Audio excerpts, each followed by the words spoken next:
I think we're going live. There we go. I think we're live, baby. Alright, I gotta have my man tell me what the latency is. How far behind am I in About talking? about 20 seconds. Alright, everybody give me an E in the chat. Let me know how it's going. Oh yeah. Oh yeah. Let's go, let's go. Alright, we're gonna let everybody start rolling in here.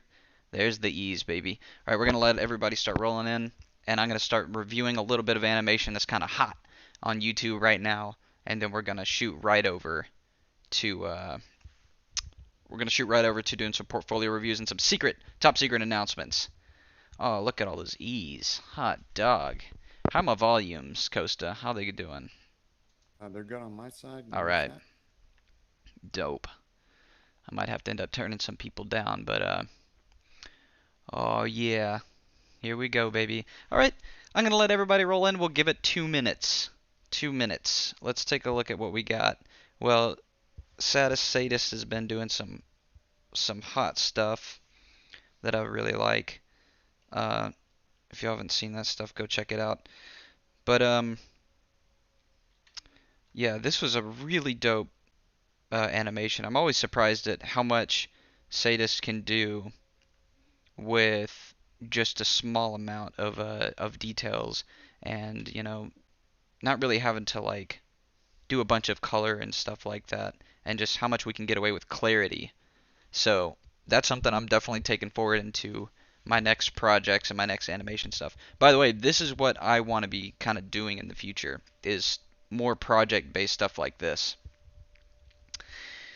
All right, look at all of you. Look at all of you going. It's so awesome to be streaming again and doing portfolio reviews. All right, let's check out something from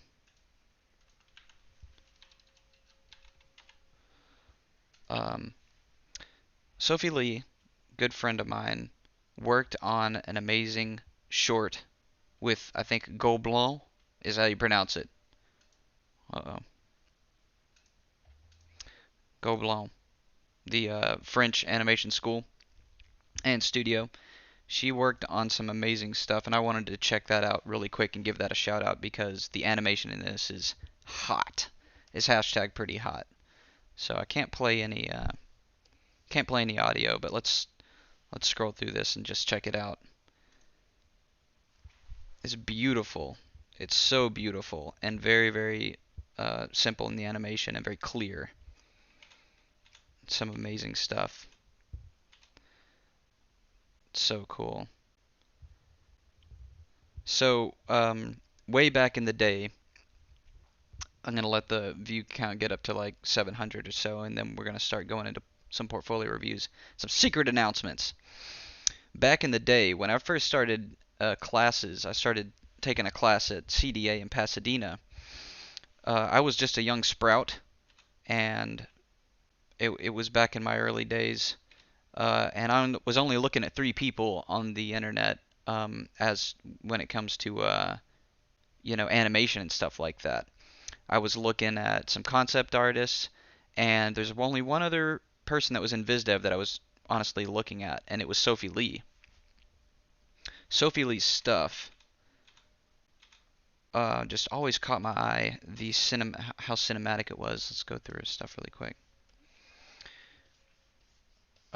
This is some of the newer things that she's been working on, but the older stuff too is just gorgeous. Um, super, super talented, beautiful stuff. Um, so I was looking at it all the time, stealing from it, and at that time I was just semi popping off online, painting my own stuff. I wasn't really that big at all. And I went to the CDA class, and I was sitting there working in the CDA class,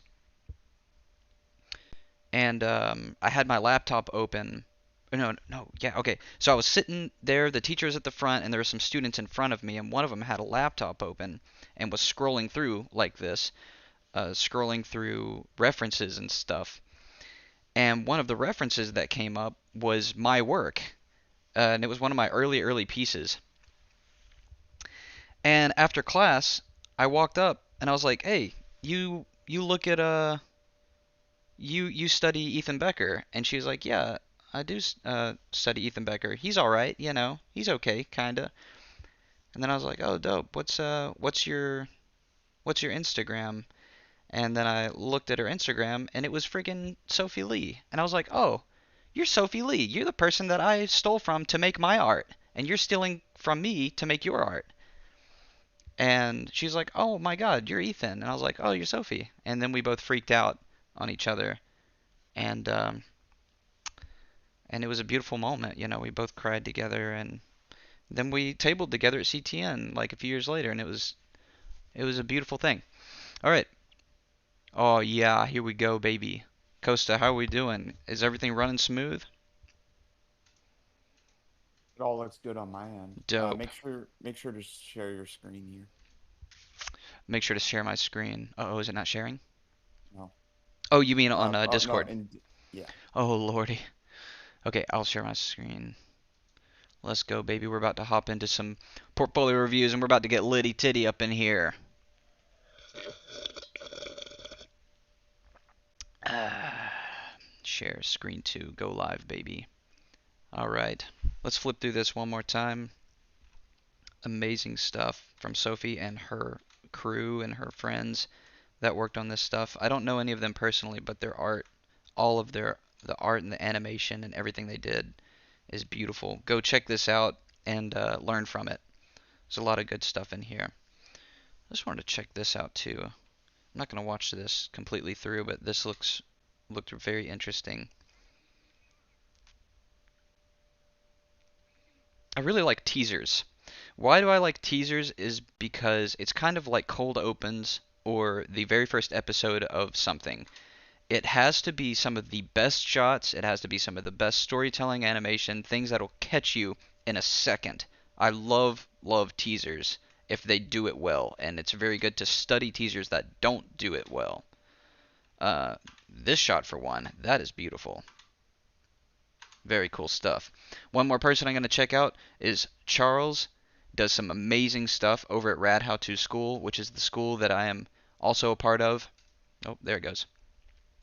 We're going to be talking about Rad How To School in a second, but his stuff is incredible. His animation is next level. Him and his crew, his friends that work together. Let's take a look at this thing really quick. So this is a project that he was working on, and it needs a lot more of attention because the skill level that he uses in painting, animation, and uh, 3D. All right, people, this is the future right here. Is flipping 3D, using 3D, and I'm not saying like you have to know how to build in 3D. You don't have to know all of the ins and outs of like the craziness, of like mathematical equations in 3D. You don't have to know that these days.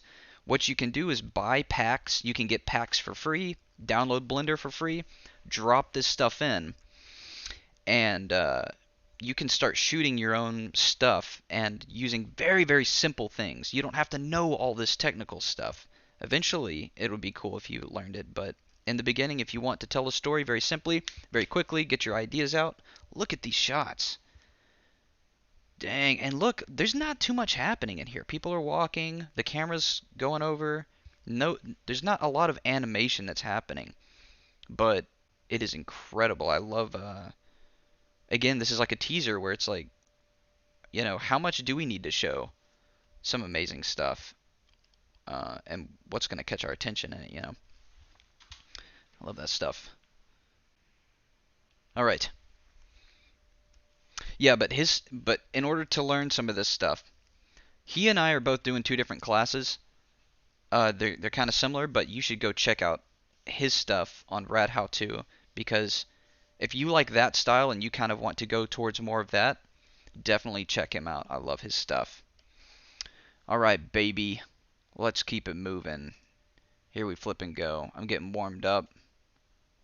I'm getting my little stinkle tinkled. Alrighty. Okay, at 1,000, which is coming up real soon, at 1,000 views, as soon as we get that sucker up there, I'm gonna pop off on my first secret announcement, and it's gonna be flipping bananas. It's gonna be flipping crazy up in this thing. I'm tempted to show you right now, but I'm not going to just yet. Okay, uh, Costa, my boy Costa on the Discord. Discord, by the way, free classes on Discord. All of you probably know this already, but we have some amazing teachers in there all the time teaching some incredible stuff in the Discord. Um, and it's all for free. I mean, if you want to tip them, you definitely should. But the Discord is active. Every time I pop in there, I don't pop into chat all the time in the Discord, but I will jump in just to check how it's going. And all of the voice chats are typically always just full of people, and it's always popping off. People are always up in there chatting, and it's like a city that has created its own like avenues and alleyways and stuff, and all of y'all are always there popping off and getting learned and turned, teaching each other and crying together, crying and dying together. It's very beautiful. Um, do we have somebody in the waiting room, right, Costa? Yep. Dope. You I'm gonna ready? do one portfolio review, and then after that, we're gonna pop off on our first top secret announcement, and then I'm gonna show you what I've been working on for the past few months. I have been working on some stuff for the past few months, and I've been out of YouTube because I've been working on some project stuff. And it's pretty bananas. I gotta say, I'm very excited for it and I'm very nervous about it. I'm very, very nervous about the work that I'm gonna be showing, and I'm nervous about the project because it's putting a lot of my heart and soul into something that, it's scary whenever you're moving into new territory and portfolios and new art and like putting yourself out there because like the whole thought of is like, what if it fails? You have this fear, but that's all a part of it, and I want to talk about that a little bit. But I'm excited to show this stuff that I've been working on. It's definitely some of my best work so far, and um, yeah, it hits home. It hits home, and it's kind of not safe for work, but it's safe for stream. So we'll get to that in a second. All right, how do I pop off on one of these people and check out their portfolio? Do I jump in the? Oh, he's helping here, or he or Yeah. she? Oh, muted. Hashtag muted life, which is nothing wrong with that. Yeah, I'm a he. Oh, okay. What's up? Portfolios in your DMs. Portfolios in my. Oh, thank you. Um. Okay, what's your name, Mr. He? Uncle Dom. How do you? What? Say that again. Dom, as in D-O-M. Dom. That's dope. All right. Let's take a look at this. All right, we're gonna pop off on this. Ooh, nice. Very nice. Okay. Top three artists that you like is Ethan Becker, Ramon, and who else?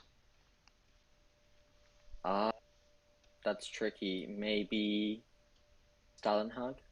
Oh, very good choice. So, what do you have you worked in the industry just yet, Dom?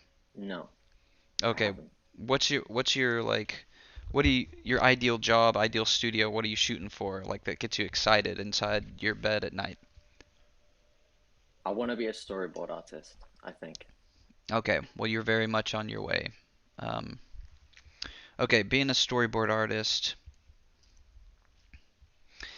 Okay, I'm gonna try to find different examples. I should have brought together some examples because every time I do this stuff, I always have a list of examples. Stevan, Ryu, Joaquin, Lauren, all these people that I've learned from, and I don't want to constantly show these people off. I'm trying to find news sources from different places. So, are there any storyboard artists that you look up to that that I may not know about or that you have on your list that you're always looking at? Hmm. Not off the top of my head. Um, No, I look at a lot of the big guys like Key and Ryu quite a lot, and Okay. also you. Okay. Well, I'm not saying there's nothing wrong with that because you're well on your way. I mean, if you uh if you want to study us, you know, we all everybody in my field is, studied Ryu in one way or another. Um so so okay, let's see. This is pretty good. This is like, is this the only storyboard that you have that like a moving thing? Yeah. Okay, cool. Yeah, I would definitely say if you do more clips like this, you know how you've seen my storyboard clips, right? Like in my Instagram where it's just like really quick scenes that just flash really quickly. Hmm. If you do more of those and you keep on trying to create different little stories that show, little dinkles here and there, you're going to get better faster because you're taking shorter scenes and trying to do something, and it's more fun for you to constantly produce these, and you're going to get better faster. Or at least I got really better faster by doing these short clips. So let me find a couple. A bit Um, like what Ramon does, his little clips he posts. yeah, yeah, you could. Ramon's posts, you're talking about his little animations. Yeah. Yeah, Ramon's posts. Okay, let me take a look at those. He's definitely got his own thing going on. But as for storyboards, let's see if it applies to storyboards really quickly. So this is how we typically do it in sort our portfolio reviews, is we take your work, then we take something that you're trying to aspire to be and do, and we'll see, how you can kind of get there doing the same thing. Yeah, I looked at Ramon's work a lot too, but it's almost like a moving illustration as opposed to a storyboard. Let's see if we can find the difference between those and see if it still applies. What's up, everybody? Can I get a big ol' F in the chat? I mean, an F. Yeah, okay, an F in the chat. I just want to see if everybody can hear me. Capital F, please. I don't want any lower cases. All right, let's take a look at Ramon's stuff. Let's go. Okay, so yeah, his stuff is like a painting, right? It's a painting that moves. So he's painting each of these frames. And this kind of, right? You talking about this one as well? Yeah. Yeah. So these are very, very good to study to see how much you can get away with how much you can get away with still shots, with just narration, which is also a very anime thing to do. Anime is, it does that as well. So that's really good to study there from Ramon.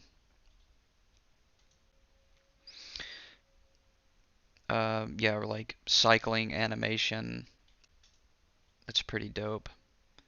He definitely has like he picks out really cool shots. Okay, Dom, feel free to watch the in stream in Discord stream so that you can see exactly what Ethan's talking about. I see word. you in the Yeah, I you don't can. see you Oh, I in was watching the YouTube one. no. Right. Watch it on Discord. Yeah. Okay. Yeah. Watch it on Discord for sure, so you can see live. Um. Yeah. So these are cool as still shots that kind of move and get across like a illustration almost.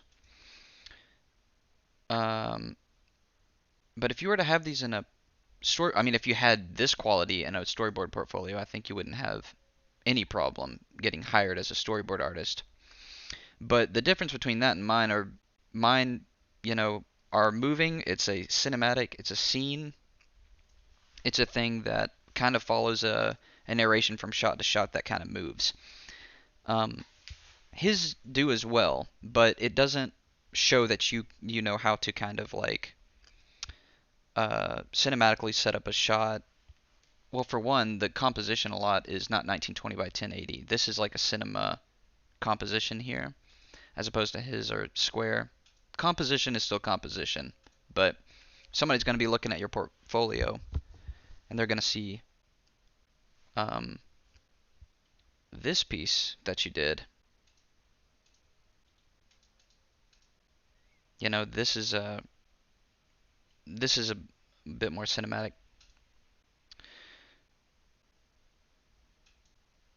So these also have a little bit of narration in them.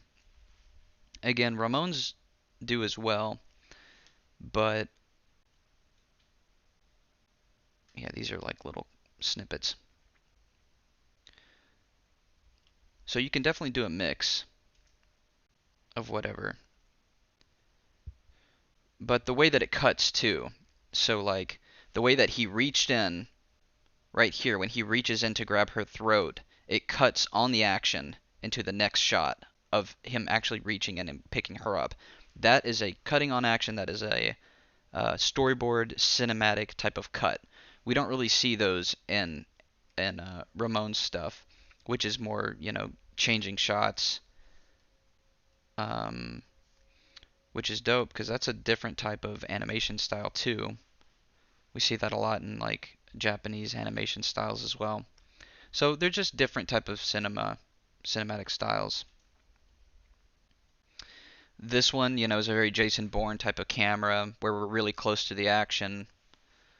I was really trying to push how much I could get away with just crazy camera movements and only two two or three little pieces of animation, just like really really simple. It's very hard to see what's going on there, but that was kind of the point of the study. Okay, so let's see if we can apply this stuff to your to your portfolio real quick. So overall, I would say, well, this is an animation study, so don't do that. Overall, I would say if you do more clips like this, but you take the camera and put it into more dynamic places, take a shot from something that you really like, from Korra or Voltron or whatever, an action scene or even a more cinematic character moment scene, and you take something like that and then right next to it draw your own scene that's very similar. You're going to learn a lot faster. But you already have a really good start. So just make sure you're constantly studying storyboards. Like these are cool, these are character designs. But now let's start trying to compose some of these into more storyboard type of shots. So, you know what? Let me go ahead and show you a secret. I'm going to show you a secret film study page that I created for my class that I was going to show just in my class, but I'll show it here a little bit. I'll show a little bit of it, and then we're going to talk about this project that I was working on earlier. Um, as I look for this, does that make any sense to you, or is that just all a bunch of BS? Yeah, that makes sense. So to like kind of repeat what you said to make sure I understand. Upload more storyboards and animated clips, but try and make them dynamic and interesting, shot choices and camera angles, and try and copy board artists and directors I like. Right, yeah. And again, you don't have to do 50 million panels of an animation thing. You can take it from how Ramon does it, and a character maybe moves once or twice, but the camera angle is a bit more cinematic, or you're setting up the shot with a 1920 by 1080 framing. Okay, let's take a quick look at these. Again, this is for my class. I'm going to show just a few of these. A lot of these were for color and design and stuff like that. So it wasn't really composition. Okay, this one's for, let's take a look at this one. Um, you could totally have one like this.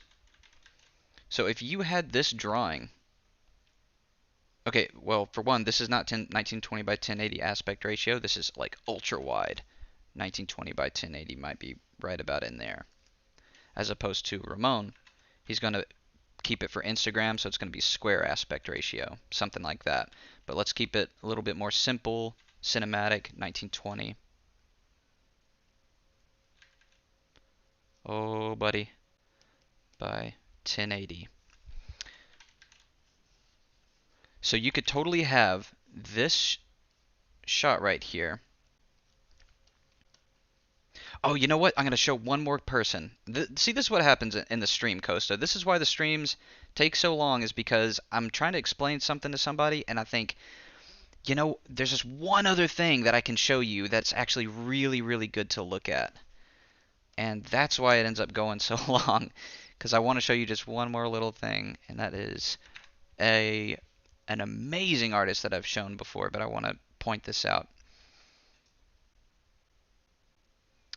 All right, there's a lot of movement in here. There's a lot of storyboards in here, a lot of movement and action. You don't have to do this much just yet. Adrian, this man is just a beautiful soul. And 1 second I was looking down at his art, and it was, it was like, okay, that's a kind of a storyboard. It's all right. Like, yeah, someday he'll be working in the industry. And then the next week I looked at his stuff, and it just blew up immediately. And his stuff was just so good, so fast, and it really made me upset. Um, yeah, but what he did was, he studied Ryu, and he studied a lot of these other artists. His cinematic framing is getting so much better, so good. Okay, so that shot, those are all just like one actions within those shots. The one thing was stands up, done. Next shot, nothing happens in this shot. No animation, just camera movement. Drips happen in that shot. One, two, that there's next to nothing that's happening in movement is what I'm saying. You don't have to do a bunch of crazy movement. You can study the shots and see how simple they are, because a lot of these shots, it's just a 1-2 movement. Very, very simple.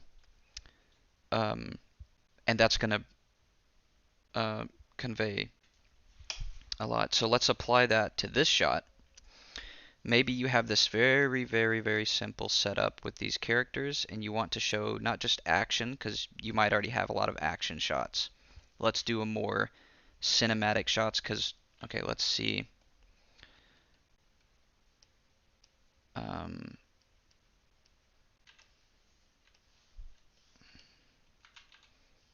And clean. So what a lot of studios might, or as a director myself, this is what I'm looking for.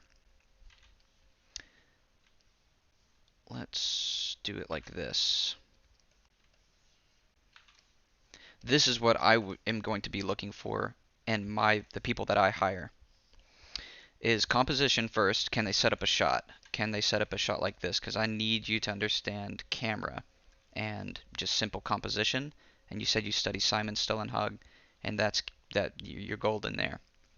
So composition first. Second is, can you put them on model? Can you create characters? And then the third is, how good is your animation, storyboarding action? This is just for me. I don't care how well you can make things move. If you can't make a good composition and make it cinematic, I don't care about how clean you make these things. And that's just me personally. So set up the composition.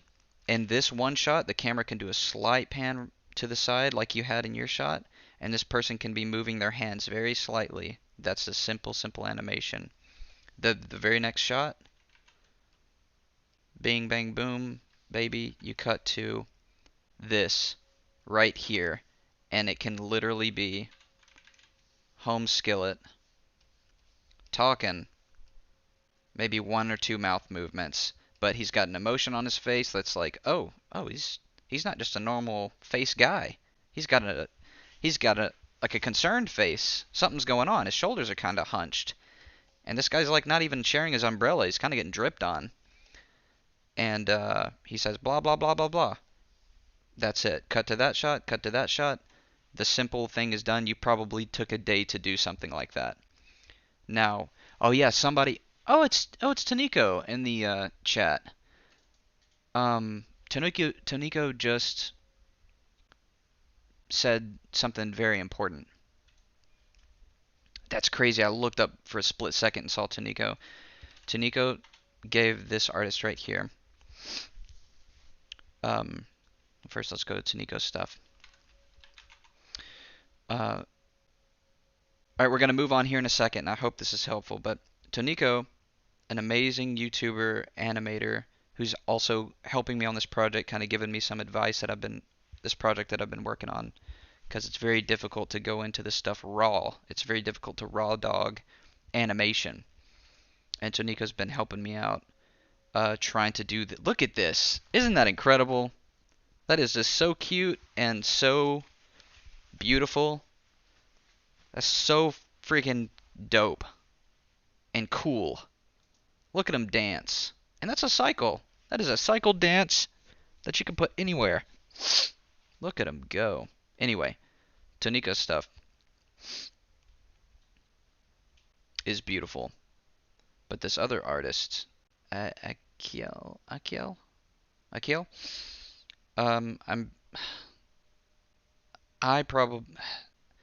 stuff is, I just don't really have any words because it's one step away from animation. It's how do you do storyboards and just basically make it an animation.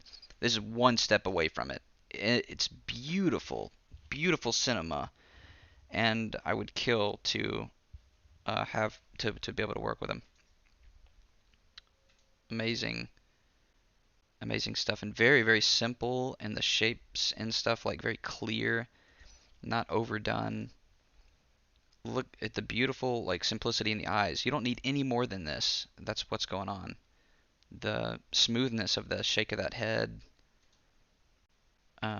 It's very difficult to get this level. You look at it and you're like, it's easy, I can do that. But then you sit down and try to do this, you're like, whoa.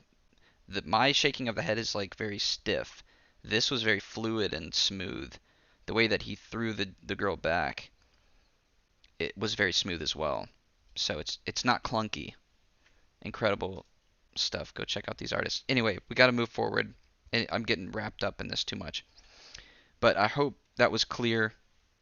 Does that make sense? Yeah. Sick. Again, don't have to do crazy amount of stuff, you know? Keep it simple, baby. And if you pump those suckers out, you're going to get better faster because you're right off of this one. Let's say, okay, I'm not going to get into it again, but if I were to get into it, is that you would draw this out and maybe you would take out the umbrellas. Maybe you're going to make your own scene. Take out the umbrellas, take out the cars, make this a wagon, make these two dudes talking, give them swords or guns, or you don't have to do anything necessarily. You can keep the composition but change the story a little bit so that way you're having fun, you're learning, and you're still going to create your own kind of original image. And at the bottom of it you could say reference compositions from, and then you can name the cinema thing that you were doing. But that's going to show a lot.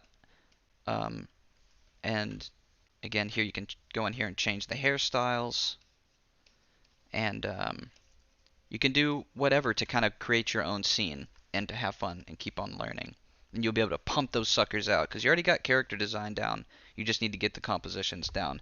All right, we're moving on. I hope that helped, and I hope I didn't just destroy you for the rest of your life. Yeah, that helped a lot. Thank you very much. Dope. I would give you a high five if I could. Bye-bye. Bye. All right, everybody.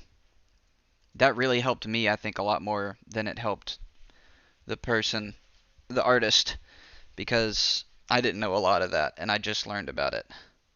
So, let's go ahead and do a little stinkle. I'm going to close this file because it's huge. Oh, and this is a good thing to make, by the way, which I'll go over someday, but create a film reference folder. All right, baby. All right, we're going to announce secret number 1. There's 2 secrets, 2 top tip secrets. Big ol' secrets. And I'm going to announce the first one and my hashtag project right after. Oh, and I'll be showing you visuals too. Right after I go take a little pee-pee. And here's a little sneak peek for you. How about that? You like that? All right. Enjoy it. Be right back.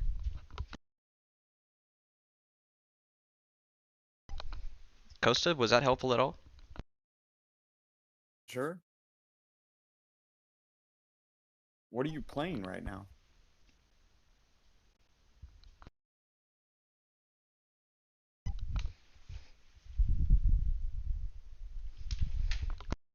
What am I playing?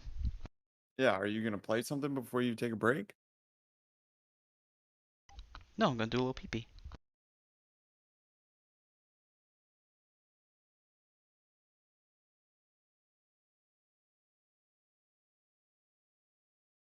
Oh, dead air, guys. Just dead air. What are you playing? Are you still here? Are you taking a pee? Are you pissing while you're while you have your headset on? No. Perfect.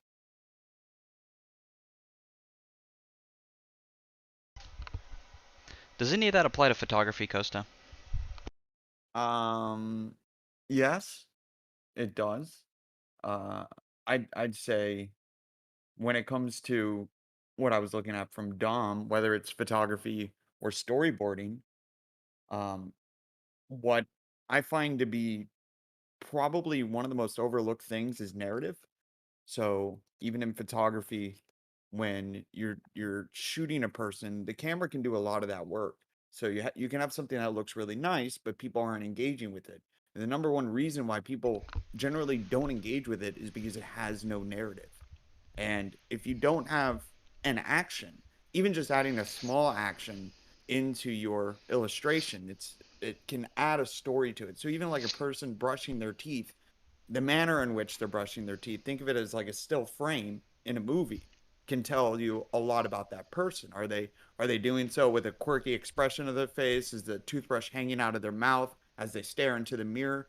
Like you can set up a narrative in a single frame that communicates what's going on in that scene. When you start thinking like that, as opposed to just drawing a pretty picture and making something look good, you start adding more to tell a story. And at the end of the day, if you're going to be an animator or a storyboarder, you want to be able to accurately construct a narrative within a single frame that says something to the viewer about the character, about the story, about the setting, whatever it is. And that's something I'd like to see a little bit more. If I had feedback for Dom, that's what I was seeing on his portfolio. Yeah, it's some impressive work, but most of it was just portraits. And portraits are fine, but where's the story? I'd like to see a little bit of story. Yeah, so that's very right. What I'm learning is like doesn't matter how clean it is. I mean, it does matter, but in the end, people are going to be looking for the composition and the story that you're trying to tell. Dude, I'm still scrolling up on the portfolio submissions. Holy moly. There's a bunch of work in the storyboard, the portfolio submissions, and I was scrolling through it, and a lot of it is incredible work. We definitely can't get to it all, but I'm trying to get to people that, and thankfully, with the help of the Discord team and everybody on our team in Costa here, we're able to select people that is going to apply to everybody.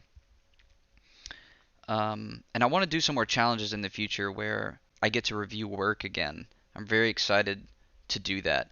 But again, and this is a part of the announcement that I'm about to say, is that I've been working on project based stuff. I'm getting to work on my stuff. I'm getting to create stories that I want to create. There are flippin' stories that are happening in animation that I don't like. And I can guarantee you a lot of people are tired of seeing a lot of these stories that happen in animation that are just like, if they're not for kids, then they're like, then it's just like stale and nothing is really going on. I want to flip in hashtag rock that freaking boat and get stuff popping off. I want to take what I'm doing is I'm taking something like Breaking Bad and that type of genre and mixing it with animation and like let's get for real. Let's make something that is potentially not for kids. And not to say like oh, we're just gonna have a sex scene for the willy-nilly of it, or we're gonna have, drug scene for the willy-nilly of it. No, all these characters have reasons and struggles that they have to go through in my project. And it's that's the problem with a lot of adult animation. Let's get into that. Is that a lot of adult animation is just like, whoa, let's see some boobies or something. No, let's tell some real stories here, some real struggles that people go through, and that's why I'm hashtag super excited to announce my animation bootcamp class, which we've all definitely heard about by now. But within the animation bootcamp class, which I'll finally be able to work on my own project, and we'll be able to work on it together, me and you. Um, is and we've already seen these, right? But ooh, look at that quality, that crisp quality. Is stealing like a pro. One of these things that I want to teach you how to do is that I don't draw original drawings anymore. I take professional art, professional photography, slink them together, and I create products. And I want to show you how to do that because we're not living in the 1950s no more where you have to draw everything raw. You don't have to be a good artist, you just have to be able to tell a story and tell your story. Okay? So, and that, again, we go over it in the class, but it's not straight up just ripping somebody off. It's specifically zooming in, trying to, you have a goal in mind. But the thing is, with Animation Bootcamp, is that these shorts that I'm wearing right now, this is a very, very rare set of booty shorts. Okay? And these are meant for the summer, and they are also meant for the winter, as we will come soon to find out. They're very, I'm not sure if you can see that, they're very sturdy. I'll do a little jump. There you go. That's one. And now let me show you something. You don't have to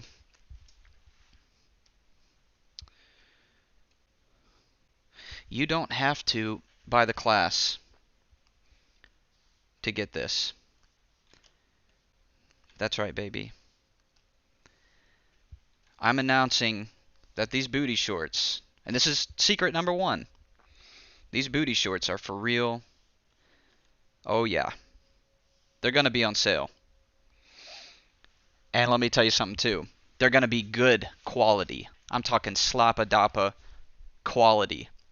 Talking about cotton, potentially from Egypt, breathable, and it's going to be for men, for women, for whoever, whatever you are. It's going to be for everybody, and you don't need to feel any shame. Rad, I was talking to Rad, the creator of Kipo on Netflix, and he said that he's going to get some for him and his wife and all of the children that he has. And it's going to be incredible to see a whole cult of people, or a whole group of people, not cult, but people like us, and just to be walking around in red shorts at a convention, and I'll be able to spot you. And when we start doing conventions in like a year, hopefully it'll be less than a year, but as soon as we start doing conventions, I will be able to spot everybody wearing these booty shorts, and it's going to be incredible to see a Kosa, wouldn't that be freaking hilarious to see a mass of people walking around in these red booty shorts? It would make a statement, It that's would for sure. it would make a very sexual statement. You're right. So I need everybody in the chat to help me. We're gonna choose one, two, or three. All right. And these are just preliminary designs. All right. This is the second one. I'll give you a second to take a look at it. More regal. Doesn't have to be this design, but all right. I just want to see one, two, or three in the chat. Here's the third one. Very simple. Okay, these are very simple designs. Very clean cut designs. Everybody ready, set, go. One, two, or three in the chat. I'll start over. One. And then there's two. The regal design. And then there's three. The You're vertical L. actually doing this. You're Oh, actually making booty short. oh, I thought you were memeing and you were just gonna give your shorts away or have a whole bunch. You're actually making booty shorts? oh, we're gonna produce them, and I want to see people wearing these at conventions. Um, so what's okay? There's two, there's one, there's three. So the thing is that I have a dude that can produce these and make the designs, and it's gonna be for real quality. All right, we're not gonna go to a Walmart and just buy a bunch of red shorts. These are gonna be for real, and I just need everybody to know it's gonna be happening, and we're gonna be selling them at some point in the future. And it wouldn't I just can't get that out of my head. I just can't get big red cheeks out of my head. It's like, wouldn't that be awesome just to see a mass of people, just a bunch of dangly legs and these red shorts? Ah, it'd be so freaking funny and dope. I mean, potentially shirtless, but everybody would know. Those are the people. Those are the people right there. And I even want potentially, let's see, we got one, two, three. What are we seeing most of in the chat? It's looking like. You can do a vote in the chat, I believe. How do you do a vote? You can I I'll stream one. Okay, Uh let's see. you you can check the chat settings Oh, create a poll. and yeah, there you go. Create a poll, one, two, or three.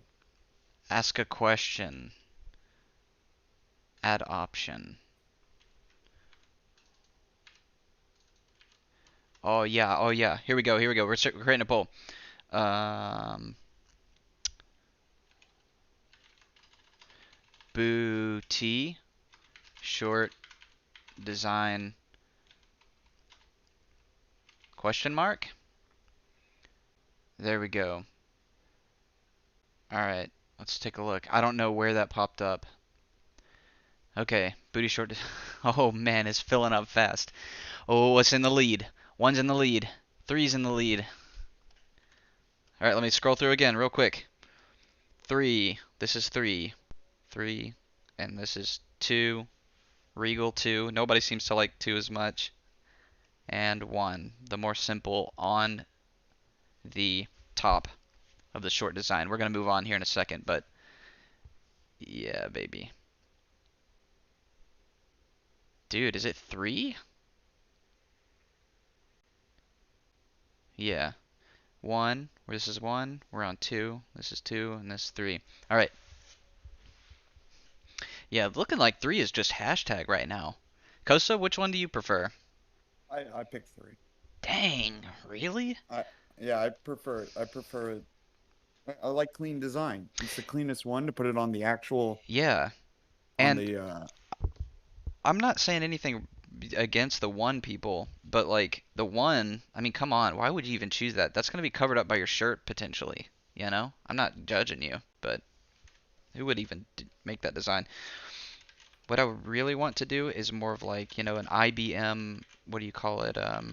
Apple, um, or a Juno type of design potentially. All right, let's see if my computer crashes. Maybe something like this. I'll have to work with it, but I really like that.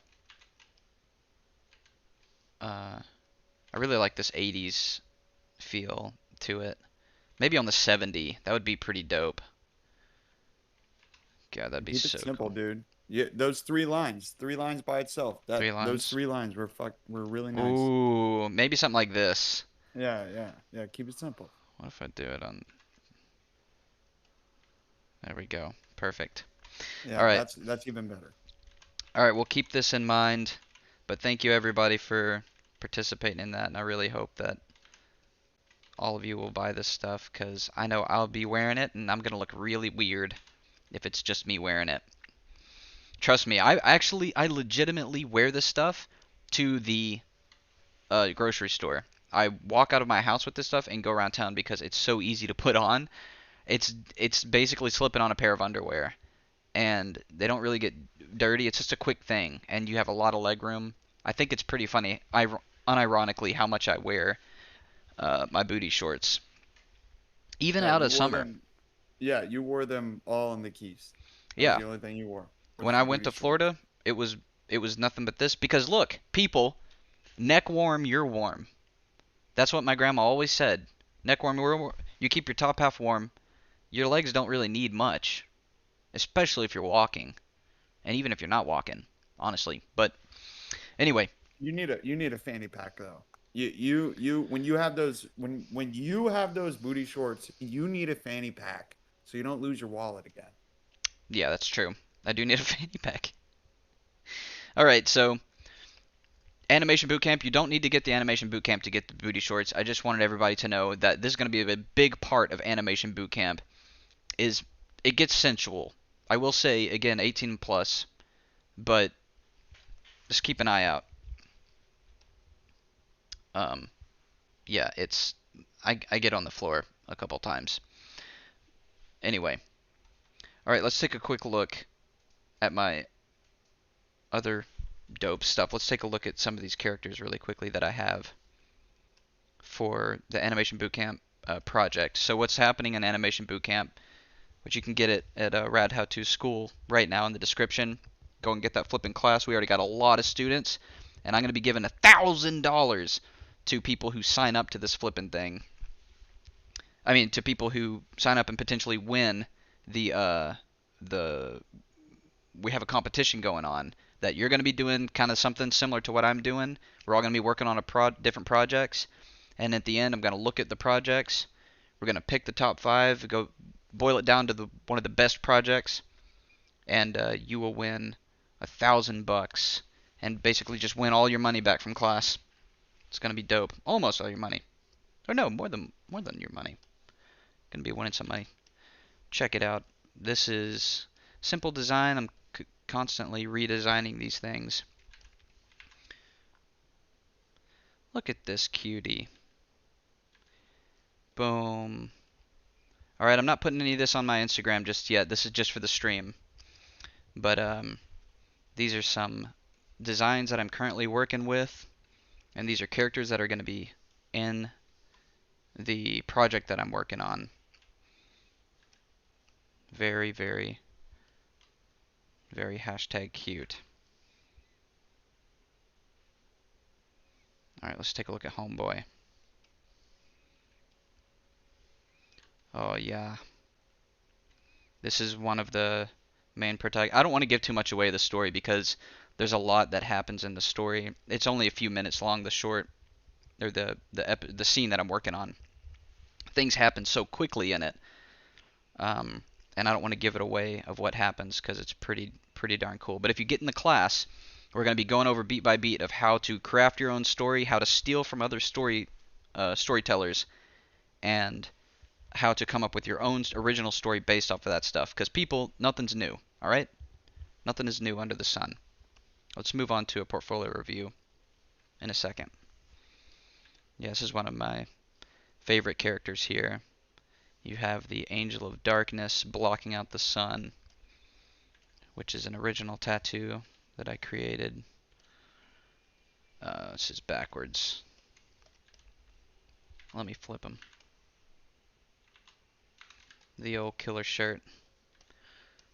That's my homeboy. Oh, also, this is a new. Oh yeah, there's a bag on the head. Yeah, they can breathe. Don't worry.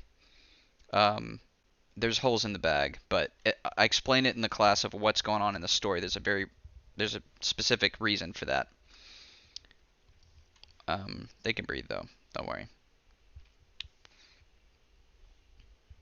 Yeah, nice little splotches of blood there. So I would really like to sell the merch. Oh yeah, what I was gonna say was I have a character designer, a 3D character designer that's uh, creating this character, and it's gonna look super dope because that's a part of the class is trying to understand how we can utilize 3D into our own storytelling. If you want to see if you want to see a character's face from a different angle, you don't have to try to redraw and redraw, try to get those different angles every single time. I'm gonna have a 3D model that we'll be able to draw over and make it a lot more simple. And that's kind of what I mean by this class teaches us how to cheat properly, a proper way to cheat. Okay, so I drew the profile here. This is how I want the profile to look, but now if this character turns any directions, I don't have to constantly try to redraw that, because that's a pain in the booty. Right in the booty hole. Oh, and look at him. Look at him go. Don't pay attention to this stuff.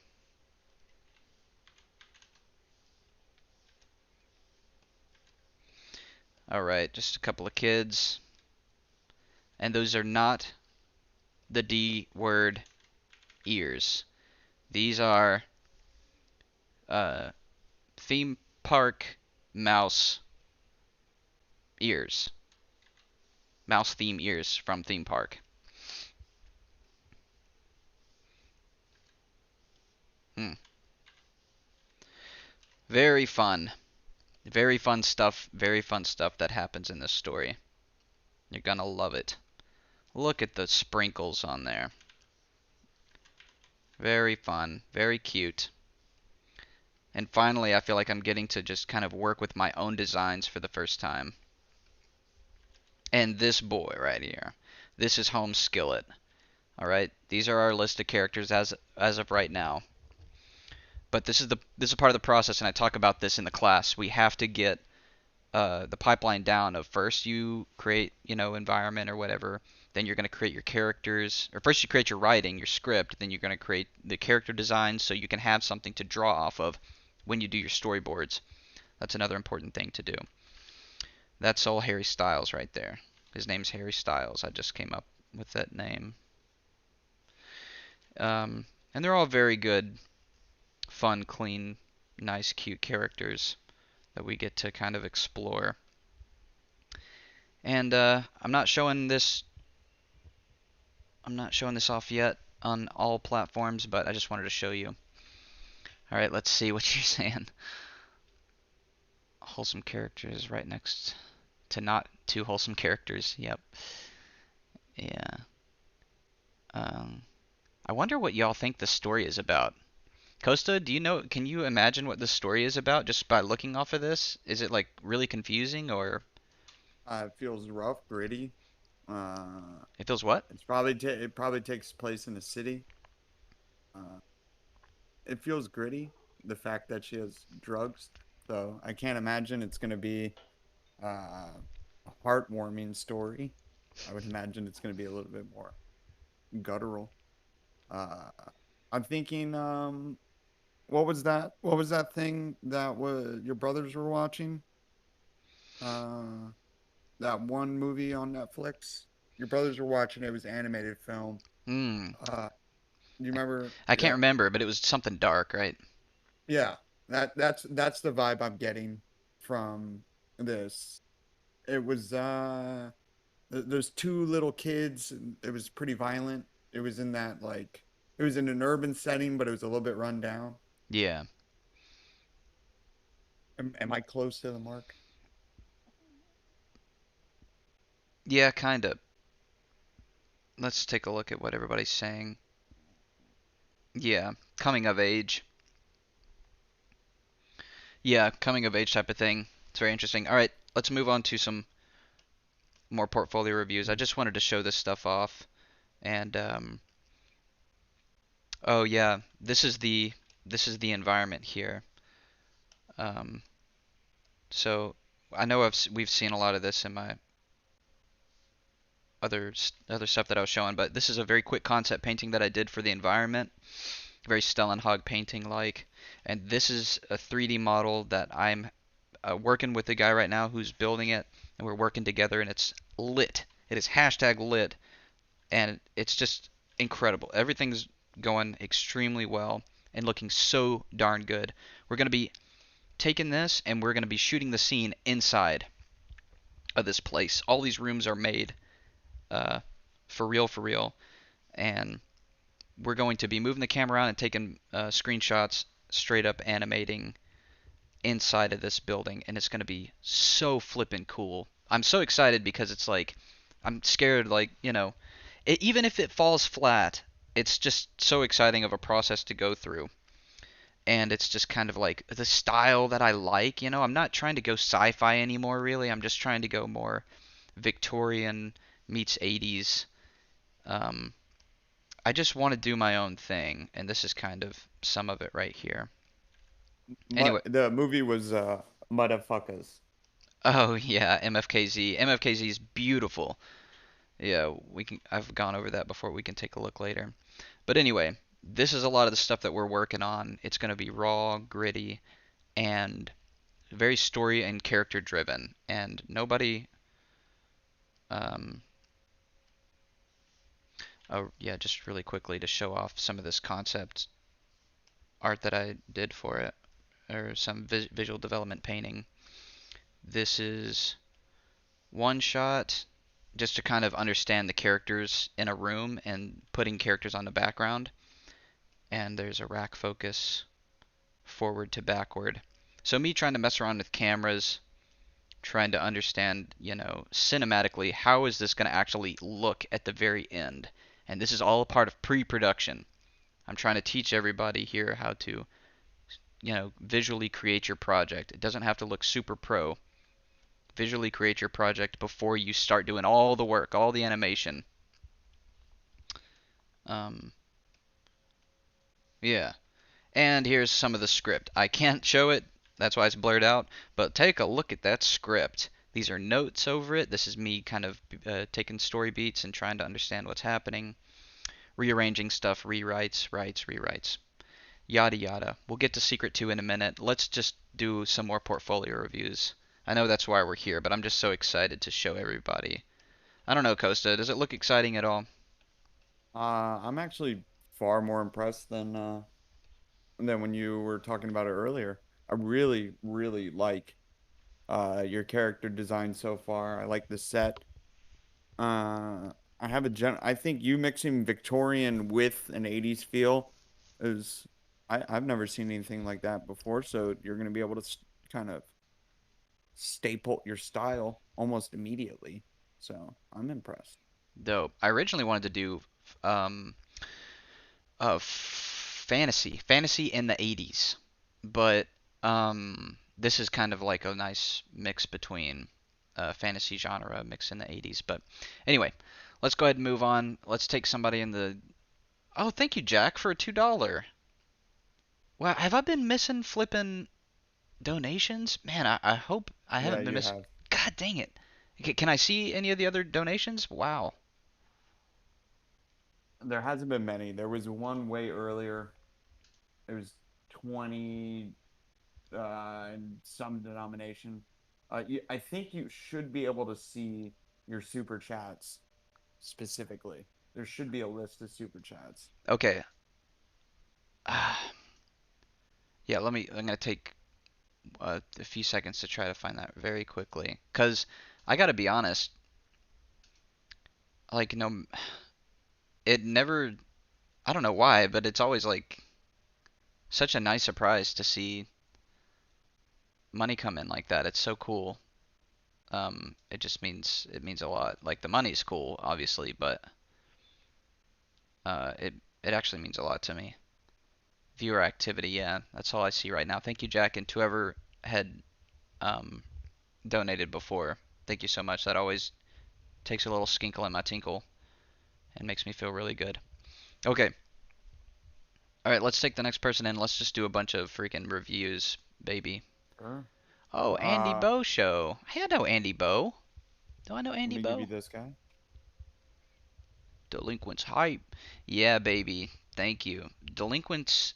So yeah, the project's called Delinquents. The name of the class is called Animation Bootcamp.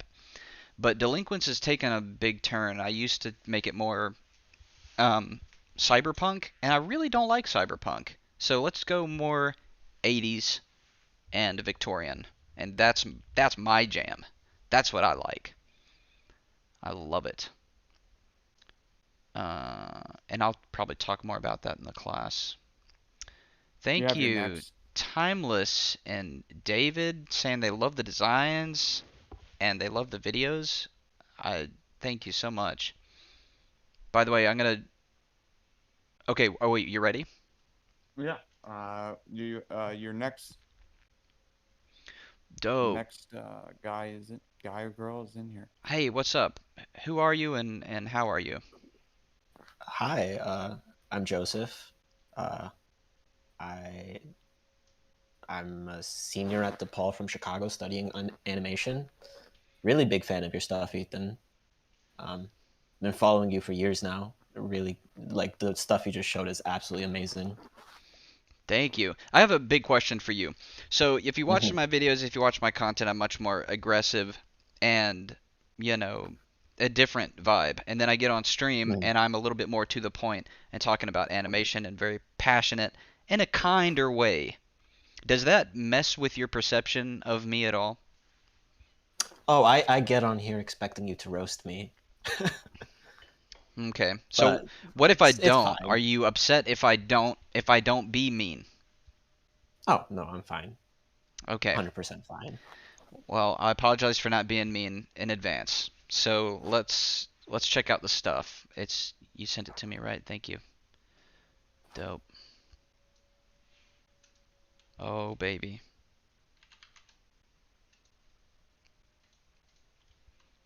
Oh my goodness. Look at all these tabs of art. Look at all the Ramon tabs. All right, let's go. Oh, by the way, if you haven't already, you can jump into the Discord and watch live as I go through your work. Okay. So you want to be a background. Are you not in the industry yet? No, I'm still trying to get in. No way. Um, I mean, I've been trying for the past like year, but just got to keep on trying. You've got to be kidding me. Oh, baby. Nah, you're not gonna have a problem, dude. So, before Thank you. COVID, before COVID, it was you don't live in the United States, do you? I do. Oh, you do. Yeah. Oh, I thought I saw something else somewhere. Okay, well, for anybody who's not in the United States, it was a bit more difficult to get hired in the United States because if you weren't here, you had to get a visa or they had to yada yada. But now, because of COVID or because of freelance too, now studios are more likely to, some places are more likely to hire outsourced artists and stuff like that. So it's becoming a little bit more chill, thankfully, but that doesn't really apply here. So yeah, man, you're not gonna have a. I don't think you're gonna have a problem getting a background design job probably first. I mean, you could go straight into painting. Honestly, this stuff is great. I want to eventually get into visual development for feature, Yeah. like as a far term goal. Um, but definitely background layout or paint. Been trying to get those type of like entry level positions first. Yeah, I don't see you going much longer without getting a job, honestly. Um, I just know that I've seen people get hired for a lot less, and this is very solid. The one thing that I mean, I think you could get a background painter job, no problem. I would think, especially with this. This is great control of saturation. It's really good.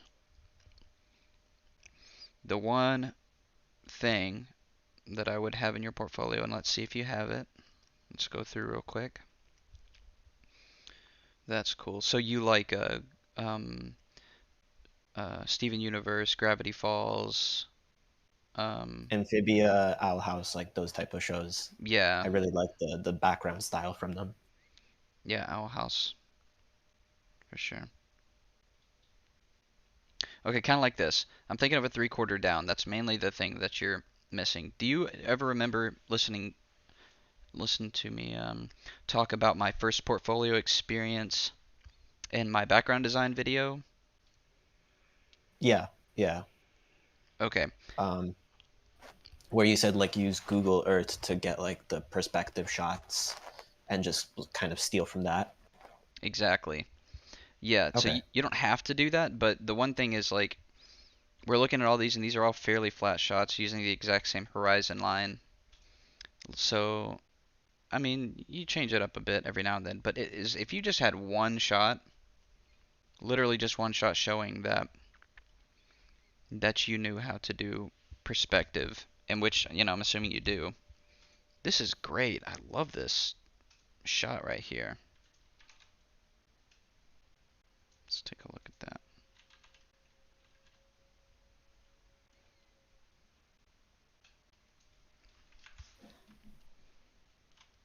Yeah, I really don't have much to say on these. I want to know the chat's opinion. Like, how do y'all like this? That's my real question. Let me try to move something around here so I can see. Um, oh, buddy. Y'all slapping me with the $2. I just put on Francis. Is it Francis or Frances Felix? Says I want to put a little spinkle in your tinkle. Thank you so much. I want to as well. 420 from Zero. Ethan B. D. Becker. I don't know what that means. I have no clue what that could potentially mean. Yeah, the line quality of this. So you use multiply layers, right? Yeah, multiply and like overlay mostly. Dope. I would be very interested to watch a video if you made a video showing how you do your background design. I think that would be super cool to watch. I think a lot of people could benefit from that as well. It's really cool stuff. Funny enough, I think that this specific piece in my Instagram, I actually have a speed paint of it. Oh, Funny, really? just that piece. Yeah, if you go down a bit, right next to, yeah, that one. The next one, I think. Was it this one? Yeah, it's the only piece I actually did a speed paint on. Wow, So that's really yeah. weird. So, oh, okay. You did the rough first. Now you're going in to do the clean. Very cool. You're using Control Z and making sure you get that quality down. Is this Procreate? Yes. Oh my Yeah. gosh, it is Procreate. Wow, that is incredible. That is dope. Okay, so quickly just to say like what I would do, let me give you an example. Is let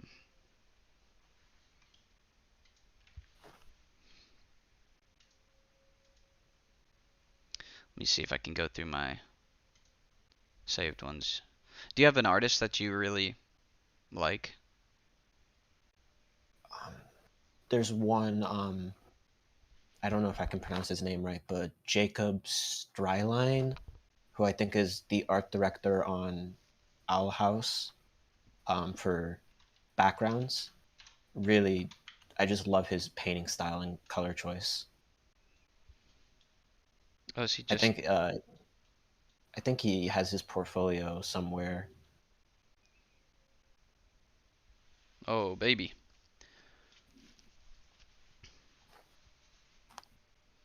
Yeah, it's great stuff.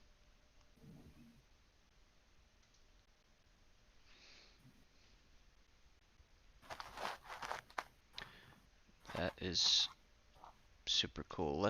I'm just trying to see if I can find one shot to show you. Because a lot of viz dev and stuff, it is pretty flat. That's how the cameras are going to do a lot of, shots in visual development. If that's what you're going for, dope. But again, if you want to start off doing background design, just one simple shot of showing that you can put a camera up high or down low just to show a little bit of perspective. They'll be like, okay, this guy's got it. And I think that's literally it. Like you have a really good sense of lighting and I mean composition. Typically the composition will stand out immediately, and I don't. Yeah, your composition's slick. Yeah, you have an interior shot. Yeah, that is good to go. I'm just looking through some other. All right. A quick question I had for you, because I know you said that you've worked as a background designer before. Do you think it's important to have just background designs in the portfolio, or do you think taking them all the way to paint is better? Because like, if I want to apply for both BG design and BG paint, should I just like focus on one at the moment, or try and just do backgrounds like I'm currently doing? Um, that's a good question. So the thing is about yours is that your painting, and this is where a lot of students go wrong in background design, and I want everybody to listen to me and listen to me fast on this. Where a lot of people go wrong is they'll do the line art for this, like you're doing. And then afterwards they'll paint over, they'll lose all the line art, and every single thing that they did is going to get lost in the paint. And then whenever it gets lost in the paint, you lose your design, everything's get blurry and blobby, and that's where students hide a lot. They hide a lot in that. And I used to do the same thing. Director pulled me aside and said, "You're not going to get anywhere unless you stop hiding things and actually design what you're trying to paint." And you already have all of your line art in here. I can look at this and I can see the underlined drawing on it, and you don't need the painting above this, but now I can see that you do lighting and stuff very well, and your color choices are, you can paint obviously. So if you wanted to quickly drop in a shot that shows perspective like I was talking about, you don't have to paint it because we can already see you can paint. But if you wanted to paint it, you know, for sure, absolutely. Let's take a look at uh, Shiyun Kim. I always talk about Shiyun Kim. Shiyun Kim has some incredible art that I've probably stolen from the most. There we go. It's simple as that. Very, very simple shot of a Harry, and then we get these big shapes down here. Nothing really too crazy. All the details right here to make us think that there's detail on that roof, on that roof. There's no details on this roof really, but we think this amount of detail is on that roof. Anyway, you already know this, but simple shots. Um, I just realized all of the saturation has left this stuff back here. That's really cool. The mid has brown and this little bit of blue for the shadow, and then this has full saturation close to us. That's pretty interesting. Yep, this midground only has 2 tones. Huh. This one has like 3 with Homeboy up here. Is he smoking? Holy moly. Anyway, I think that's all you need. And you should be Gucci. Does that help? Yeah, that helps a lot. Thank you for the advice and feedback. Slick Daddy. All right. Well, I'll be seeing you in the industry soon. I definitely want to see if I can pass your stuff along. That would be awesome. Thank you so much for that. That would be great. Yeah, I mean, I know I'm gonna see you in the industry at some point, but I mean, sooner than later would be dope because it's really incredible every time I hop onto the stream and see work like this, and you don't have a job yet. It's pretty crazy. But again, I will say, jobs, companies, timing, all of uh, your availability, their availability, all of that needs to align. So some people may have looked at your work and they say, "Man, we really want him, but there are no jobs that need this style, and no, but we don't need him just yet." So as long as you always keep that in mind, and keep on trucking. Hmm. Yeah, great to meet you. Great to meet you too, Ethan. Thank you. All right, you're welcome. Hashtag Audis. Um, that was bananas, right? Everybody, what do y'all think about his work in the chat? Some crazy stuff. Costa, uh, what do you think about his work? I'm gonna go get some water. So far, what I was seeing is, like you said, it's very impressive. I would have a challenge for him. I would like to see. So, from what I could see in his portfolios, there's a couple different styles tackled. I would like to see some cohesion between your sets, just to showcase that you can and that there's some thinking about world building. So, if you were to set up, let's say, a scene within the house that Ethan was showcasing, well, like what does the outside city look like? Um, can you establish maybe a multi-roomed house? What would the design sort of quirks be? What setting are we in? And if you can start showcasing not only your ability to do things, but your world building, your thinking behind the process, the knickknacks, the attention to detail, that's really going to separate you out from the crowd because more than being a skilled artist or a skilled photographer or skilled cinematographer, it's what are your personal flares, what's your thinking behind it, and that's going to add a whole lot more to your arsenal when you're showcasing something. When somebody like Ethan or an art director looks at your work and they see that your illustrations are alive, there's life in them, that there's a world around them. They're not just an illustration, that they're a design, and that there's a cohesion between all your designs, and that you have the ability to kind of think in multilateral terms as opposed to just a single illustration. I Yeah. hope that makes sense. Yeah, it Yeah, does. 100%. Yeah, I've heard a lot of professors say, like, try to approach a bunch of paintings with different styles so you can show that you're, like, multifaceted and not just stuck in one thing. But yeah, I'll definitely try that challenge of, like, different stuff within the same style.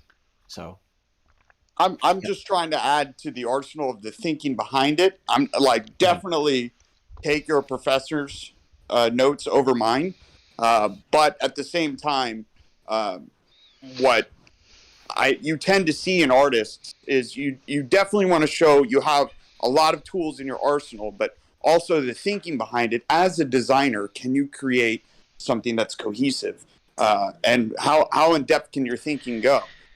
And even still, by doing that, you can even get into a little bit of prop design. And from what we've been hearing a lot about jobs in the industry, being able to do prop design is sometimes a better entry into the industry than doing backgrounds per se, primarily because there's more job openings.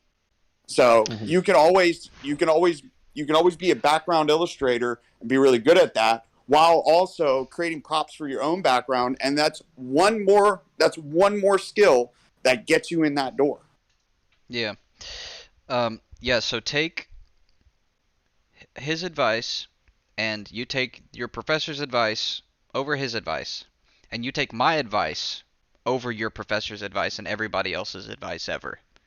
Okay? Okay, All right. Well, I'll see you next time, and maybe then I'll be able to roast you.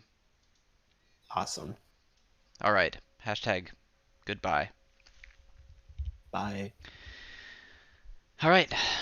That was dope. It always blows my skink right off my dink every single time. We find a new artist that is like, no, I haven't worked yet. I'm like, are you flipping skinking my dink right now? $2 from Sydney Lou, BD Big Daddy. You've earned the title. Um, I don't think BD means Big Daddy. I think that's the nicer version of it. Thank you. All right, Costa. Can we slop the next dop right into my Yep, sure stream? can. I had to go get some cowboy killers, so I was on my phone for a second. Oh yeah, the Cowboy Killers. Yeah. Portfolio is in your DMs, Thanks, dude. and we're pulling Fawn in here. BD Costa. All right, let's take a look at Fawn. Hey, hi, Hey, what's up? hi, hi. You may want to turn Fawn up a little bit. All right, let me check the levels. Yeah, sorry, I have to talk really softly because it's like 5:30 a.m. here. Yeah, so I can barely understand you. We're gonna make it work because it sounds a little bit like you're in an airplane, but there's nothing wrong with being in an Oh, airplane. There's nothing wrong with having a difficult time understanding. It's all good fun, and we're gonna have a blast. All right, where are you from? I'm from Singapore, yeah. Huh. Costa, did you get that? Singapore. Singapore. Oh, cool. All right, let's take a look. Feng Zhu's design academy's in Singapore. I was wanting to go there for a long time. Really? Because I thought the art industry in Singapore is like kind of dead. Oh, is the art industry there is good or bad? I think it's kind of dead. I'm not too sure. I that we have a Lucasfilm here, I think, Oh, but that's just that's fancy. Oh, you have some stuff from Soul Cora here. Yeah, I participated in the what is it called, drawing of style turn. Yeah, that's awesome. Soul Cora also, I met Soul Cora on stream. Remember that, Costa? Yeah, I was the one who pulled her in. Right. Yeah, she's doing very well right now. Yeah, doing a Apparently, whole. the stream had a big impact on her life. That's dope. Oh yeah, look at that. This is Soul Cora's stuff. But anyway, so you like Soul Cora, right? Do you want to kind of maybe eventually be that, or do you want to do what do you want to do? Storyboards or animator? No, oh, no, I really wanna do something like her, but I also kind of wanna do storyboard. Okay, you kind of want to do storyboard. This is cool. Yeah, you're kind of choosing shots here, like we were talking about before. Choosing shots and creating more cinematic scenes. Okay, let's see. Nice. Oh, come on now. I'm clicking. There we go. Um, are you are you in the stream? You can join the Discord stream, by the way, to watch. Yeah, yeah. Okay, I'm gonna show something here. I'll take this, make a little note on this. Um, Uh-oh. that's cool. Oh, nice. Oh, you did the cityscape thing. That's cool. I like that. I'll try to focus more on the board stuff though. Let's see what else.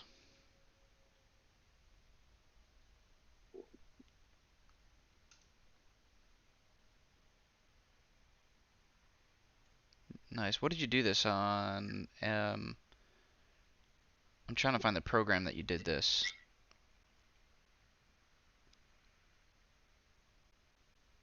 Was it called Storyboarder, the program that you used?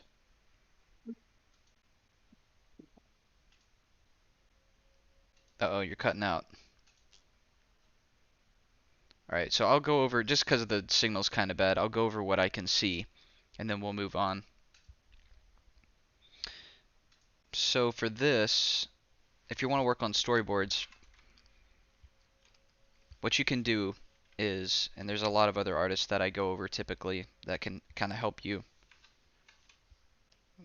get through this, is creating shots, compositions. Again, if you take the advice that I gave the other storyboard artists earlier, it really applies to this as well. You can take shots from cinema, um, and you can kind of apply it to your own stuff. Let's first get down the aspect ratio. So we need to first open up a thing that is 1920 by 1080. Let's quickly do that.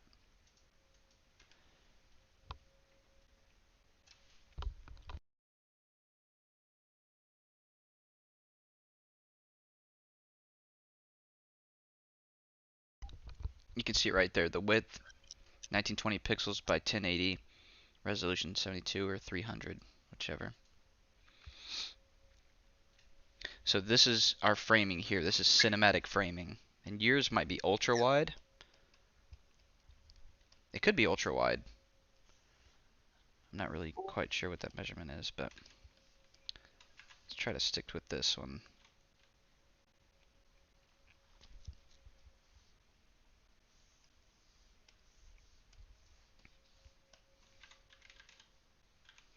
So yeah, if you have your composition here, ooh, let me turn myself down a little bit. So if you have your composition down here and you're trying to tell a story, oh buddy, I gotta turn myself down. We'll go through this one quickly. I'm getting some feedback. Sorry, I'm gonna mute you 1 second. Okay. I think you should definitely, take a look at cinema and break down cinema again for more the more composition type of stuff.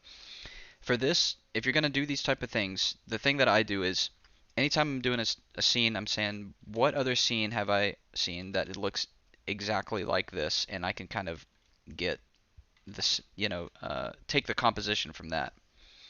And my mind immediately goes to when have we seen somebody hanging upside down like this, or not upside down, but just hanging.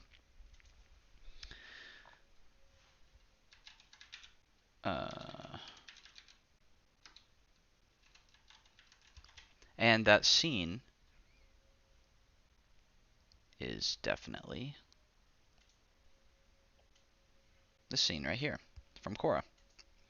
So you have to take things from your visual, like you have to be able to take things and then bring them up and then try to reference exactly what it is and then try to add your own thing here. So what I'm trying to say is, oh lordy, this is shot. This is edited. So this is the shot that they used to kind of open up this scene. This has a more epic feel that's more centered type of composition. You can go through different cinematic, other scenes that are kind of similar. Things that you can think of. Just bring them from your mental library that you've had. This is very important because this way you're never, ever, ever creating something based on just whatever you think it maybe should look like.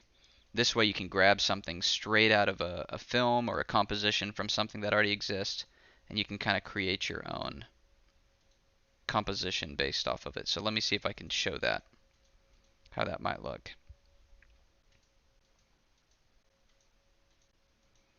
So that's one shot.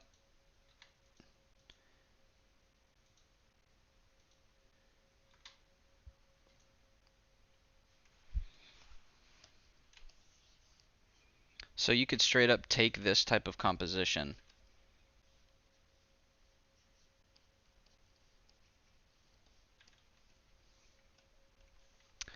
and you could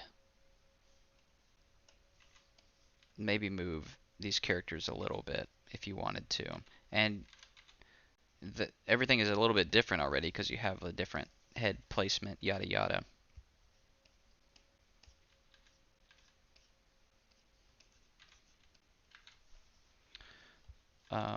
Or you could put the character down here.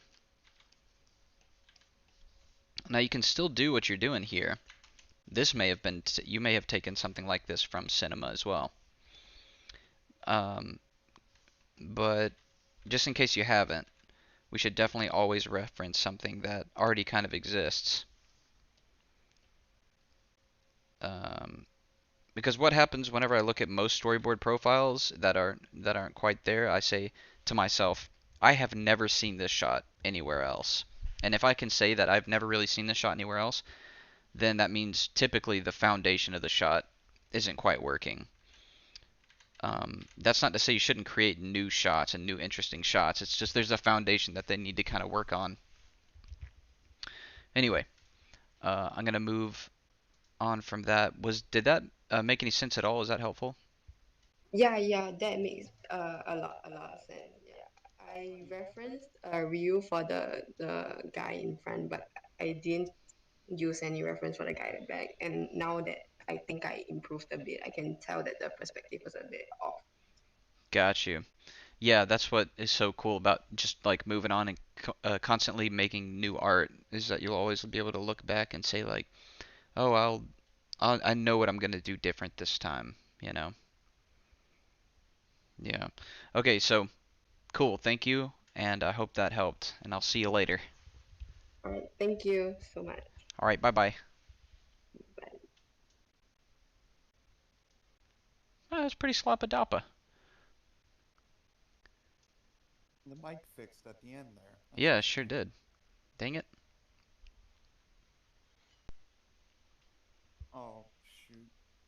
I skipped one. Are you ready for the next one? Mm-hmm. Let's go, baby. All right. Check your DMs. Oh, 1 second. hello. Hello?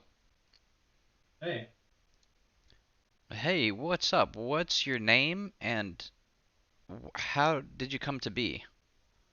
My Hold on. Are you Avery Coleman? name Avery Coleman. Yeah. What? No, no, no, no. I'm Oscar. Oh, I don't know why in the world they put that. All right, give me 1 second. Okay, Oscar Ramos, right? Yeah, Ramos. All right. There you go, Ethan. Awesome, thank you. All right, let's take a look. So I am 16, currently just on my third last year of high school, and trying to learn as much as possible, and just wanted to get some feedback on my stuff. Gonna be taking your class as well, so Oh, awesome. Yeah, I saw your stuff around. Uh, yeah, oh my goodness. 16, got a lot of talent. thank you. Yeah, for sure. Um, yeah, see you're studying some Shiyun Kim stuff, right?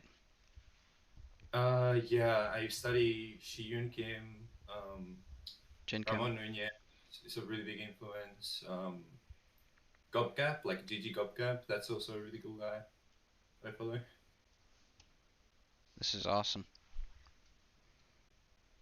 So, Yeah, thank you. do you want to do revisionist work? Do you want to do character designs? Do you want to just find any way to get in, or what's up? Yeah, that's the thing. I really don't know what to do.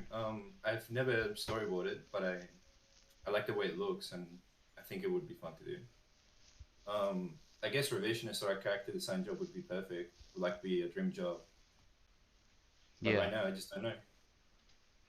So, what you can do is just start looking for revisionists on Instagram, people who are already working in the industry, and kindly, politely reach out if you want to, and you just start, asking like, how is my work, yada yada. If you want to start to try to build, rapport with people and ask them like, how did they get their jobs as revisionists? Because everybody's story is different. What I'm going to be telling you is different from what everybody else might be telling you. Some people Yeah. may say, well, I got hired to do cleanup and make stuff more clean, or somebody say got hired because I knew Storyboard Pro and I knew how to do layer movements and all kinds of different stories like that. Um, Mm. yeah. I know. I know a few people. If you go back out, the design that I did last, the one on the far right, that Antwolf actually helped me out with that. So Yeah. Yeah, Antwolf was great. yeah, he's a really cool guy. Yeah, very, very passionate. Um, yeah, that's cool stuff. Let's see, if you're going in for revisions, so your structure's there, and a lot of these. Uh, let me see if I can think. There's specific studios that you're trying to go for? Um, no, I actually just haven't thought about studios at all. That's like the one thing that I haven't really looked into. Um, the main question I had is it worth it finishing like university, going to uni, or like an art school, or should I go on my own path because I think I can study really well by myself. But Okay. then I don't know.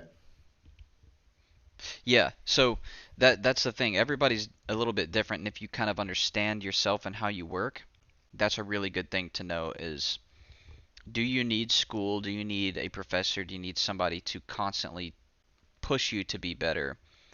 And if you don't need that, then you absolutely do not need university. You don't need professional degrees or anything like that from schools. I didn't get any professional degrees.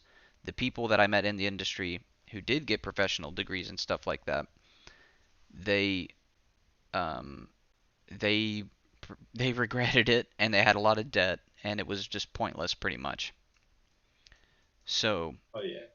um, I personally learned from kind of like the classes that I'm teaching, and I've learned from in-person classes as well. That are there's no degrees, there's nothing like that you get from them. It's just straight up learning from people in the industry. And I think you're at the point where you just not need to start reaching out and talking to people, and Mm.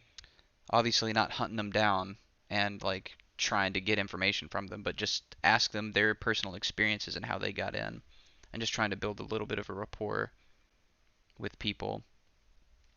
And Yeah. I guess like go ahead.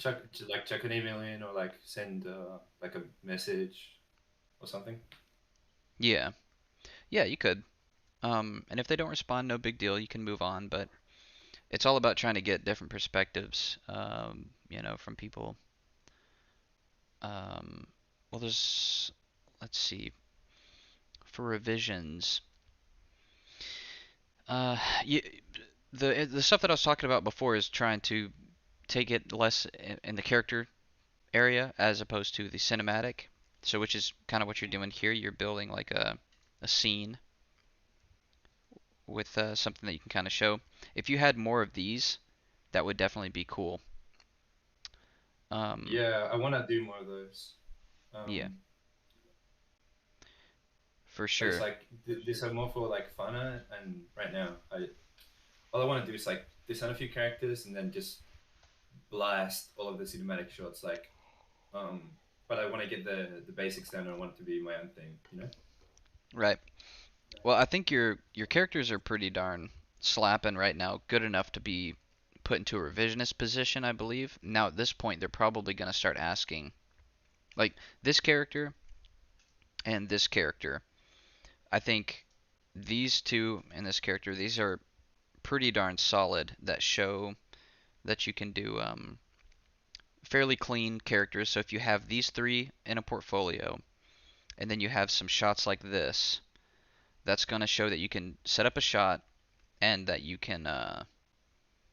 have and you can do character stuff as well. The thing is, where did you base this off of anything, or did you just draw this background where you thought it should go? Um, the background I didn't base it off anything. The characters are based off After Order by Ramon. Yeah. Did you The whole project. where'd you get the did you just draw the background in here after the characters or before? I sketched out everything in Blender first. Um, Mm, so I used 3D reference, got you. and then I made up the background as I went, and then the characters are just that. Okay, cool. I see. Um, so yeah, using Blender, using 3D is great, and I talk about that in my class. It's a really, really great thing to do. The thing is that you're missing now is a cinematic composition, and we need to go into. I probably have to open up my cinematic thing again just to find this. The more that you do cinematic breakdowns, and honestly, you could do a week, just like a week of film reference breakdowns, and as soon as you do just that, just a little bit of it, you're going to start to see things a lot differently cinematically. And if you use 3D, you're going to place the camera in very different, uh, much more cinematic spots. Yeah. Let me see if I can find it. So, yeah, as soon as I look at this, like, you know how to put a camera somewhere, which is dope. All you need now is, and for revisionist or storyboarding, They're gonna want to see if you can just do a simple shot setup. Yeah, okay. I was gonna say you're only streaming Instagram, but yeah, okay. Let's see. This is obviously from Miyogo's stuff. I love his work. Yeah. Yeah, screw that guy. So this one, the corner of the room is right here. Typically, things are going not all the time, but as you break down more and more cinematic stuff and you try to start to understand, oh, wait, we don't see the corner of the room at all. Oh, the character's head is actually converging where the corner's converging. Just so we have this clear wall here, wall there. There's no place where our eyes can go into a corner and get stuck. Sometimes there is, okay, don't get me wrong, sometimes we have that. But this isn't as much of a cinematic setup. This one may have been. Or if we were put the camera here, or if we put the wall back there, to where his head's here, and we get these two plane changes. And the more that you study cinema, her head, and I talk about this in my animation fundamentals class as well, but I go over it I in did take that. much more depth. Oh, you took it? Yeah, I did take it. Dope. Well, I didn't take it live. I actually got the recordings like a month and a half ago, maybe. Yeah. Well, yeah, in the class we talk about this a little bit more. So, um, her eyes, they're almost there. It's just she's sitting a little bit low. So the more that we break down films, and I would really suggest just always go through films and try to see where they're falling in room and just see like how drastic are these cameras. This is a pretty flat camera here. That's a pretty flat shot. This shot, there's a corner of the room. Boom. Converging right here on this. Everything leading towards it. Yeah. And we break the rule sometimes. Alright. Character here. Character there.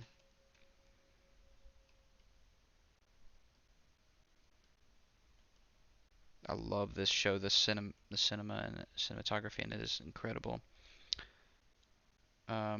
Okay, so let's take a look at this.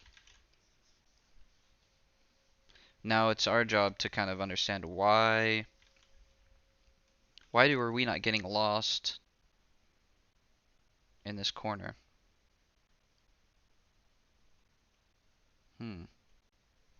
That's something that I'd have to break down. For one, it's the shadows falling back here. But also, this shot's pretty darn flat. Anyway, this is the type of stuff that I go over in my classes and how to properly break down these shots. Let's go over yours really quickly. Yeah. One of the things, well, okay, we're getting a little bit into composition more. I'm not talking about that. I'm talking about revisions. Okay. You might have the eye contact like this. Yeah. Not making eye contact, but in that general place. Anyway, if you did more of these shots, and I'm going to go ahead and move on, but if you did more of these shots like this, and you did a sequential of 1, 2, 3, shot, reverse shot, and wide, and you took the class so you understand what I'm talking about. I haven't gone through week 5 or 6, or maybe I don't like fully. Yeah. Something as simple as this. Whenever I was doing storyboard supervising, this was often the thing that I would just go in from the revisionist and I would kind of fix, is just a simple cinematic shot, reverse shot,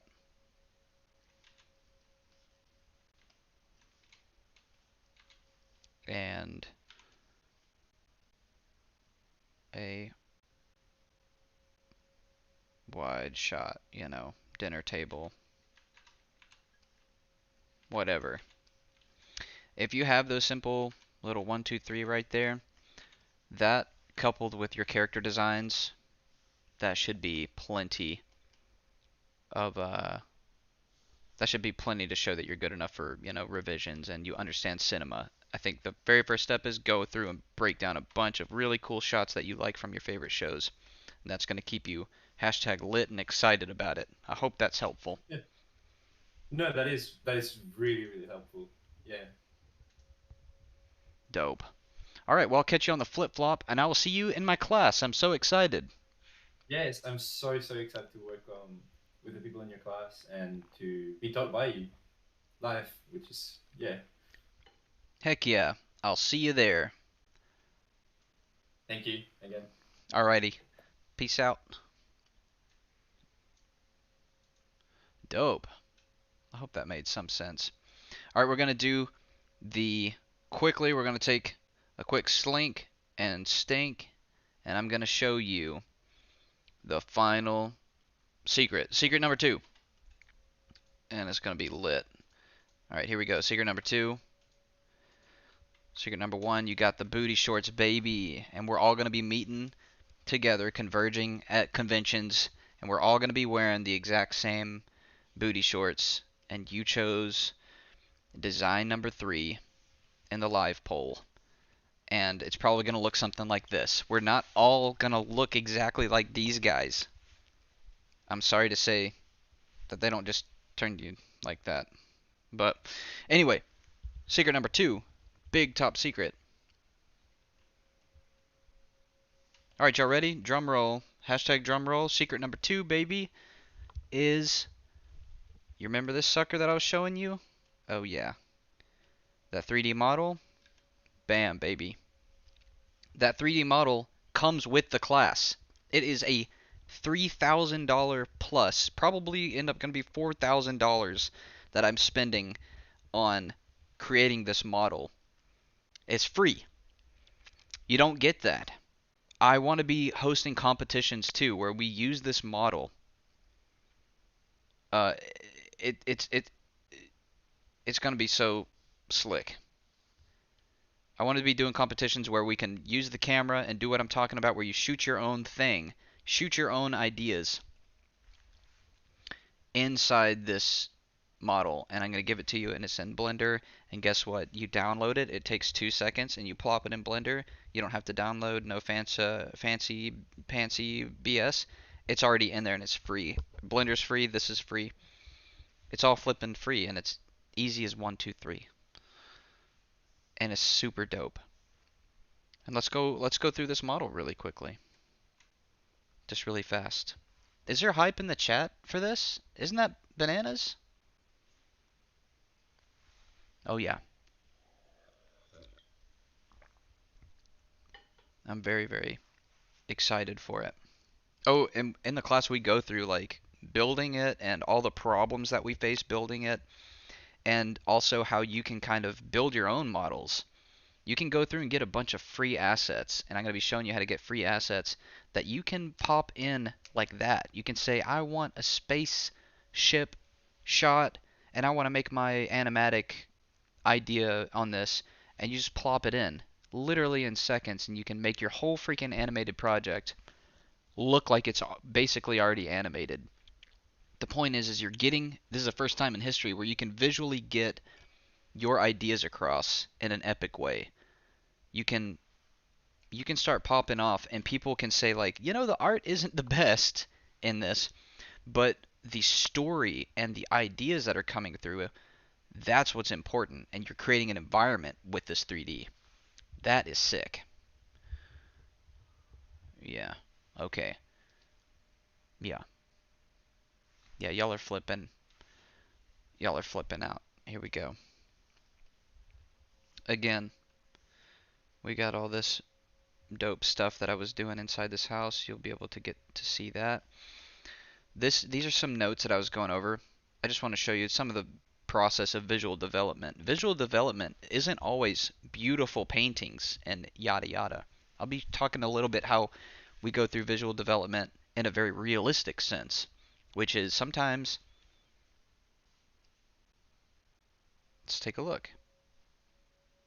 Sometimes this is what you're given, and you want to make notes visually, visual development over how the director wants it to look, yada yada. So it's not this beautiful big painting that you see on the internet. Visual development isn't just that. In fact, a lot of it is this work, cleaning up, doing smaller details, saying the director wants to add these. So I'm adding these details, adding glass, little highlight glass elements, and making notes. Shiny glass. Let's reference this painting, this amazing painting. Um, so that's another thing is everybody's like, whoa, VizDev. No, a lot of it is making notes over 3D over other things. Like this one. Let's take a quick look at this. So this is really fun.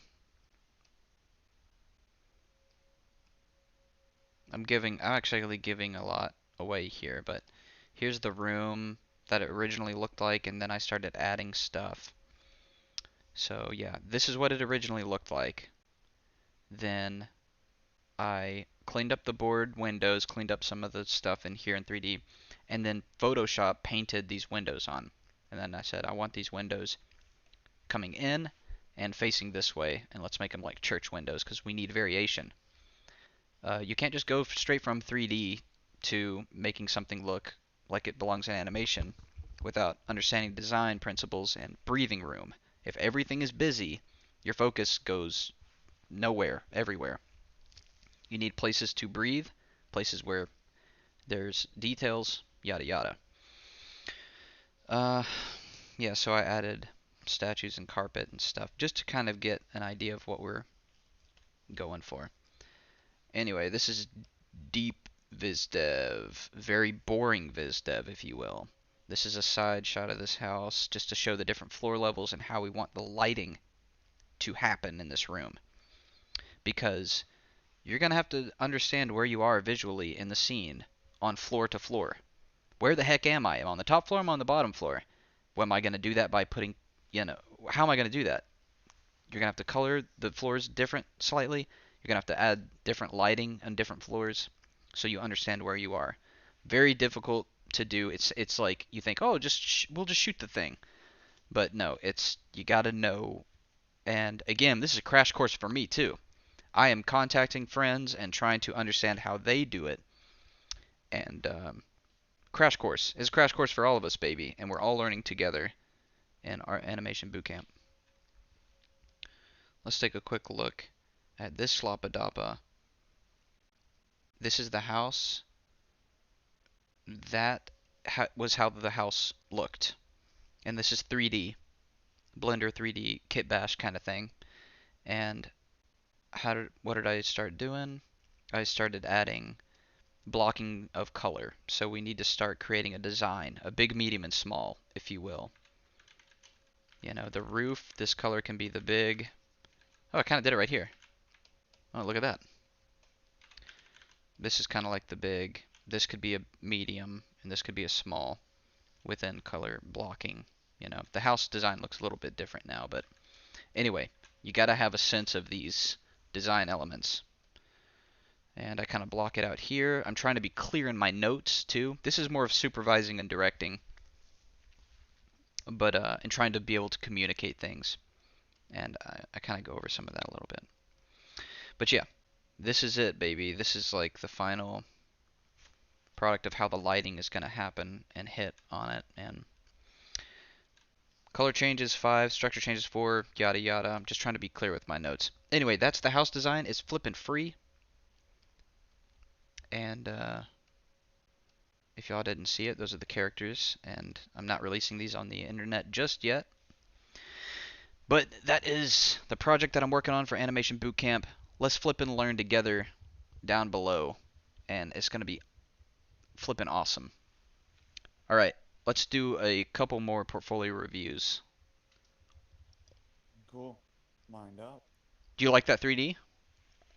No, I hate it. It's trash. What are you thinking? Yeah, of course I like it. What are you Hello. talking? Hey, what's up? Did you like that 3D? I wasn't really paying attention to it. They were talking and they were eating worm. So, Dope. Awesome. Well, I'll get your thoughts on that at some point in the future then. all right, Al- maybe. Alrighty. What's your name? Where are you from? So I'm Enzo from France, but my username is Vlashikida on Whoa. Instagram, and I'm a webtoon artist for a French company. And I'd like to make like to know how to transition from comic to storyboarding Ooh. after my project, so that I'll be able to feed my family of one better. Yes. And that is the most important family. Co comics to animation. You want to make that change, huh? Yeah, yeah, because I've been introduced in storyboarding with your videos and some friend I've met on Instagram. So yeah, that's it. Awesome. Yeah, I don't think you're gonna have a problem uh jumping in. You definitely have quality. Yeah, you got structure and these characters. You've got quality. This is a very interesting person that y'all chose on the Discord. Thank you for that because this is really applies to a lot of things. Is like transitioning from one thing to another. That's really cool. Um, so yeah, so this is really really hot. It's making me need some chapstick. I'm gonna put some chapstick on. Can you tell us a little bit about like your favorite studios or like what you're trying to kind of, Oh, what you trying to do? yeah, so my jam is Trigger, like the anime studio. Like I really like what they're doing, Kill la Kill and stuff. And artists I really enjoy looking at are like Malcolm Whoop, I think it's his name, Yo-Yo Shinari, and a guy from France whose name is Coco Shonen, if you know him. Hello? Am I alone? I'm not peeing. Alright. Ethan, do you know Coco Shonen?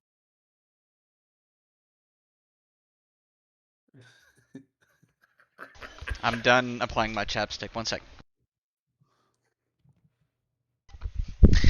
All right, I'm back. Let's take a look at Coco Shonen.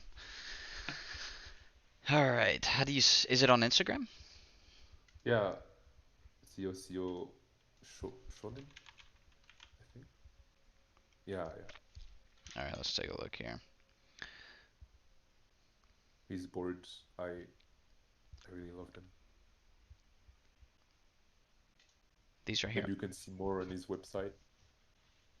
I don't know. Oh, cool.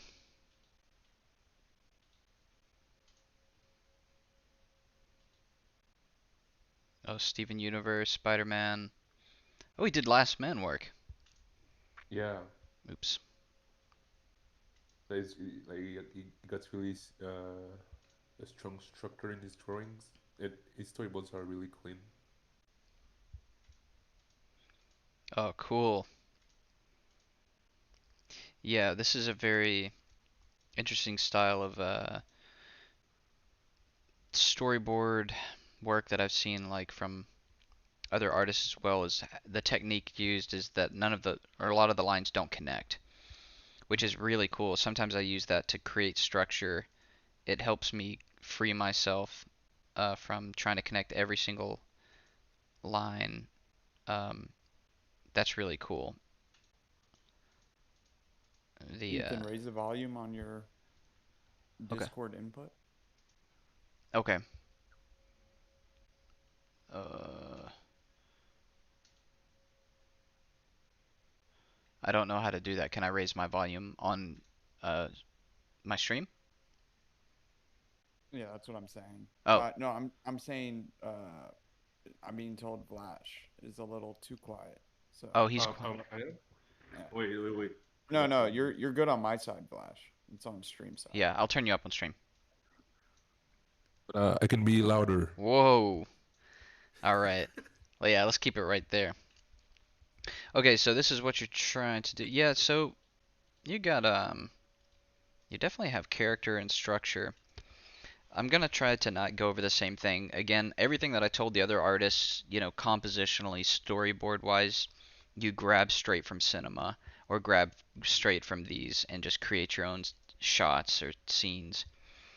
Um, Anybody hiring for boards or um, for boards for revisions, they don't need to like you already proved that you can do characters and you can do characters in perspective. You're Gucci. You're hashtag Gucci on that front. Now you Oh, just need to thanks. create a few 1920 by 1080 shots. Um, yeah, I think you should. I mean, honestly, at this point, I think you'd be perfectly fine. You just need to talk to people, and be more social online and ask people mainly about themselves and what they and try to get to know people that way through the But internet. how would you do that? Like, for example, like because right now I'm on this live stream, but how would you connect with people without how to say that? Sound too much needy? Yeah, I think honestly for me, I just did it in numbers and I didn't expect anybody to get back to me. I just tried to find as many people as I could, many revisionists, many whatever, and just say, hey, um, I love your. I mean, just be honest with them. Like, I I love your work and I'm trying to be what you are. And do you think my work is, good enough for revisions? And I'm trying to make it a switch from comics to animation. You can definitely first start out. A thing that you have an upper hand is like you have professionally worked in comics, right? Yeah. Well, there you go. You can totally start with that. Just say I'm a professional comic artist looking to transition into Okay. animation. Yeah, and just be frank and if they don't answer, Another thing too is if I think if you keep it short and sweet, if you create a big block of text, that always kind of turns me away from DMs.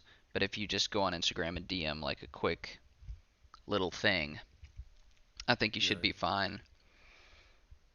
So Um, it would just be I just text like 1,000 people and I'll mhm. have a job in the animation industry. Yeah, you're gonna tell them that I sent you. Yeah, all right.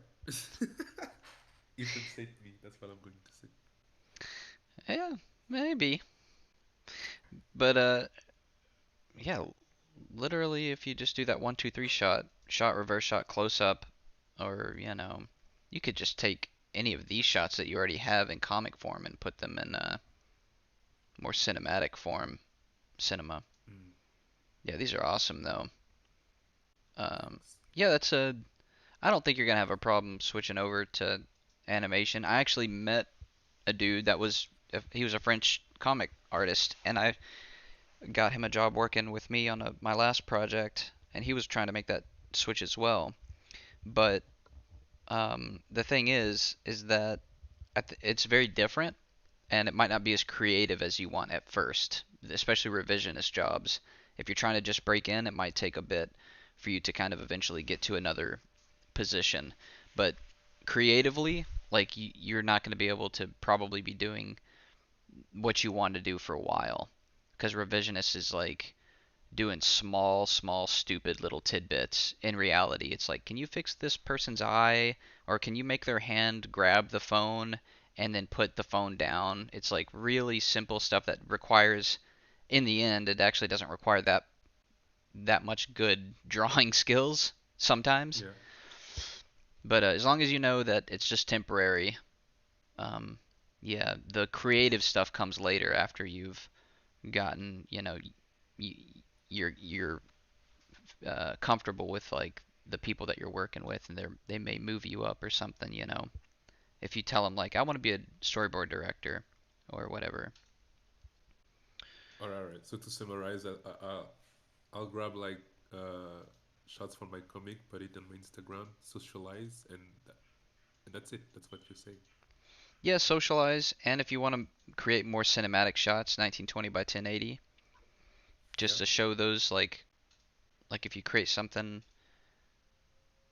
like this where you can kind of scroll through and see all your cinematic shots, you know. Okay. Um, yeah, pretty much. Or you could just straight up do film studies too. That's just to show that you know Mm. composition. But yeah, All this right. is really cool. I like that. There's a little story because I think there is cinematic shots, kind of. Yeah, kind of. It's the framing that I'm thinking about mainly, you know. Yeah, like that. Yeah, yeah, yeah. Yeah. You're not gonna have a tough time doing it, I don't think. Okay, okay. It's nice to hear. I was feeling stressed about the transitioning, but if you're saying it's Gucci, I'll take it. It's Gucci. Yep. Just socialize a little bit and just give it some time, you know. Okay, okay. Yeah. Very nice meeting you, and I'll be seeing you around, I'm sure. Thanks for reviewing this Instagram portfolio, Ethan. Oh, Ethan, I have a question. Yeah. I've seen that in your recommended feed, you have H3 podcast. Are you a listener? Do you listen to it? Oh, of H3? H3? Oh, Yes. oh, absolutely. Yeah. Yeah, I was just wondering. I was looking forward to meet another foot soldier. Oh, yeah. For sure. You know what's funny? I've been this one time, or the very first time that I got recognized in public, I was at the uh, I was at the airport, LA, Los Angeles airport, and I was Mm. walking around, and there was some dude coming towards me, passing me, and he had on some of Vila's Teddy Fresh merch on, and I looked at him and I was like, hey, because it was kind of early in the H3 Teddy Fresh stuff. Like it was a Yeah. while back. Not a lot of people had it. And I looked at him and I was like, hey, Teddy Fresh, I love that merch. And he looked at me and he was like, hey, cool, yeah, you're Ethan Becker, right? And I was like, what? And he's like, yeah, you're Ethan Becker. And I was like, yeah, I am. Not Ethan Klein, right? And he's like, right. And I'm like, okay. And then, because I was like, maybe he just got like, I don't know. And then yeah, and then that was it. And I was like, oh, you know what? I bet you he looked up Ethan at one point and he accidentally saw my name Mm. instead of Ethan Klein's. I don't know. That was really weird. Like a cross of completely different channels. Yeah. That's nice. Yep. Pretty weird. Right. Thanks for the review, Ethan. I'll be leaving then. All right. Thanks again. Yes, sir. I'll see you around. See you. Bye bye.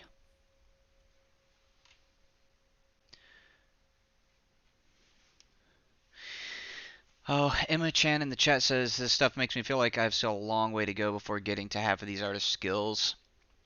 Um, yeah. You know, you probably do. But you know what? I found enjoy it. Because once you get here, it's so boring. Make sure you enjoy that ride and soak it up and just have a good time and meet people and just get in the communities, you know, because once you get to the top, baby, it's lonely. You don't have anybody to talk to and you just wither and die very slowly. So just enjoy it. Enjoy it while What you're are you young. talking about? Just life, man. It's a you'll understand when you're older. But I'm older than you. sure. Also you have yeah, I've got 5 years on you, son.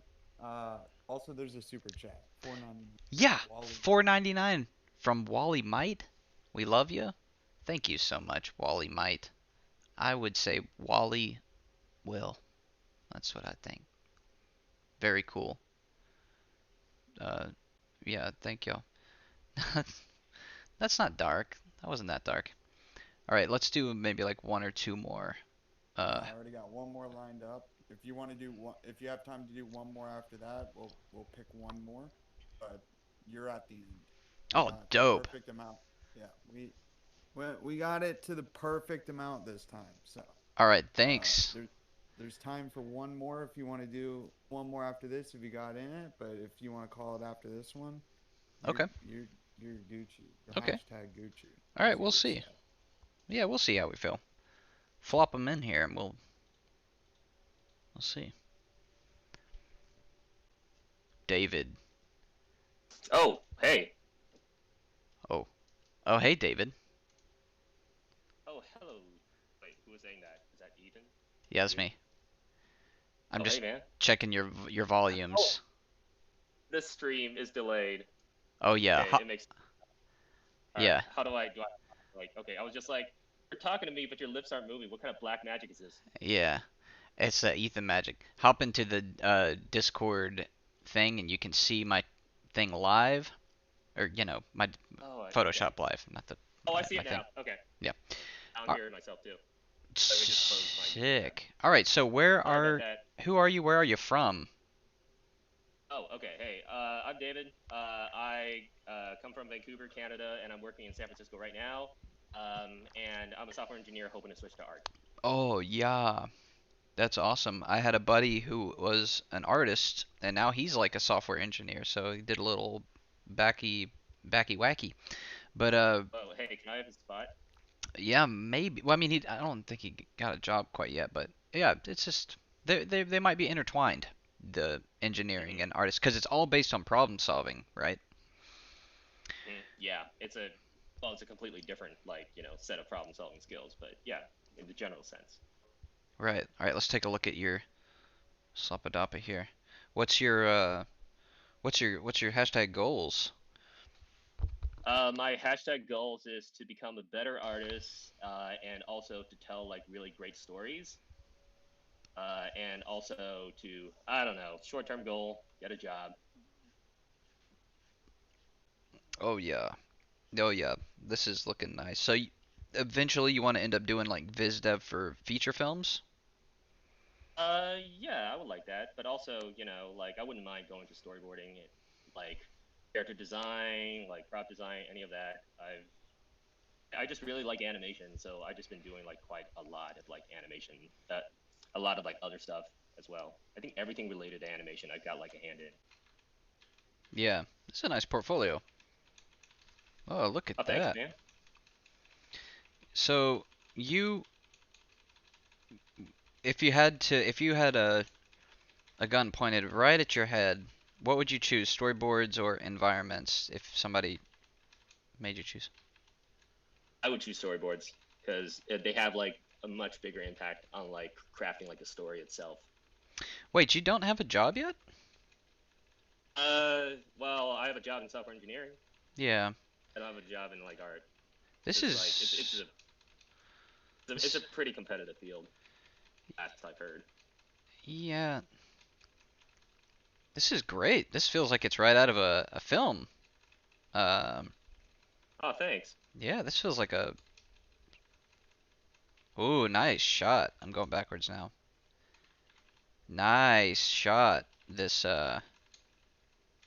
it puts it on the big screen. That's a really cool Yeah, shot. yeah, Centered. that character. Wow. Is this your own story? Yeah, that's my own story. It's based on like apparently a real story that happened at the university I went to. Like urban legends at this point. That's really cool. Was it something that wasn't this not safe for work or It was actually more not safe for work than yeah. this. Okay. This is very well shot. Um so there's a lot that I think a lot of students can learn from this is like simple blocking out of like shots. Wow. Yeah, this is very well done. Um I mean, it's all right, It's okay.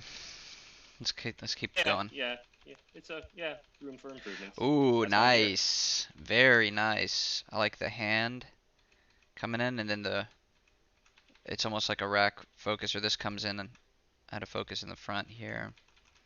That's dope. You've set Yeah. up a lot of shots. Ooh, smooth. Nice. Fake turning of the animation. That's very smooth. Um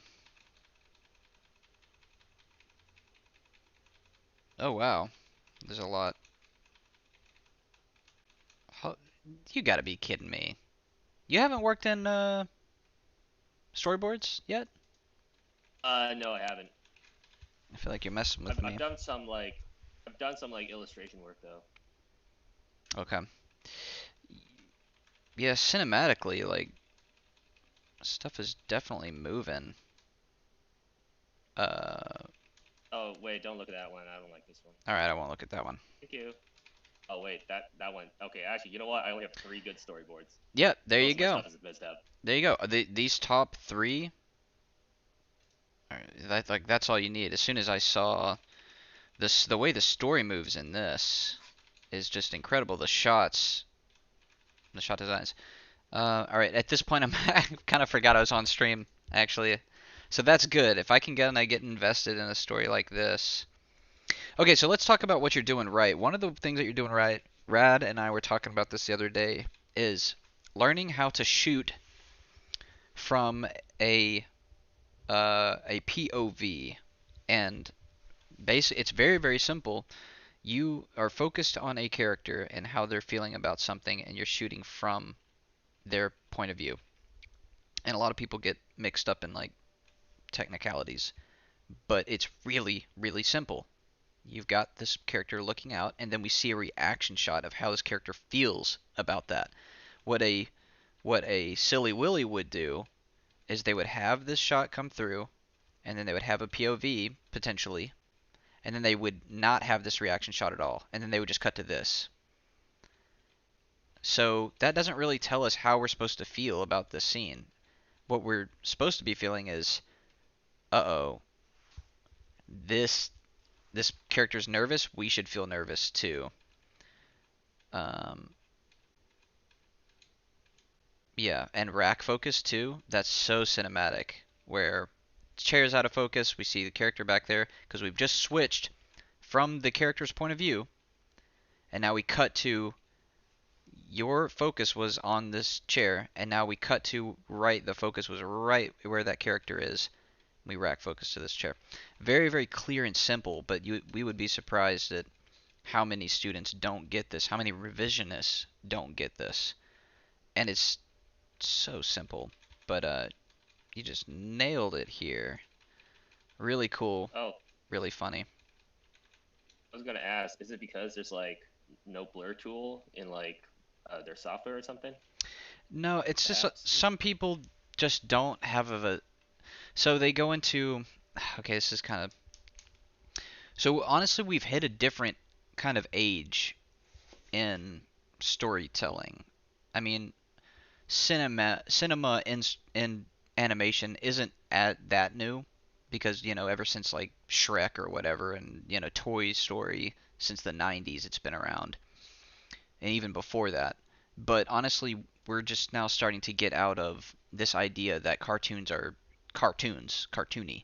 They can still feel like an actual film or animation or cinema, like so to answer your question, some people jump into this industry thinking that they're going to be drawing a Scooby Doo. They're not taking all the information, their visual library, from watching all the films that they've watched, Harry Potter films and all the stuff that they grew up watching, yada yada. They don't take all of the live action stuff and apply it to the animation. They think that it's just cartoons, but it all applies so much. I was raised on a strict diet of Men in Black and Steven Spielberg films, and like Band of Brothers, which was Tom Hanks, Steven Spielberg, and the shots and cinema and all that stuff was very cinematic and very straightforward and very focused on reactions. So this is great. This is like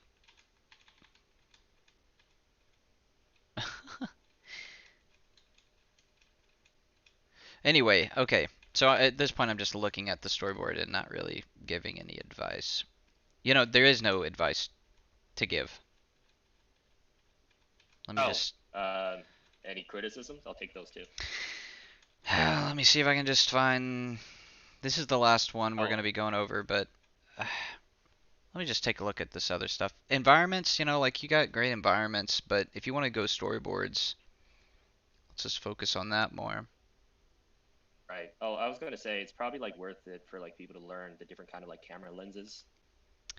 For sure. Like know what like know what like a 15 millimeter is and And what a 35 millimeter is. right, that's actually right there what you just said, 35 and 50. That's what people need to learn. 35, 50 and an ultra wide or something.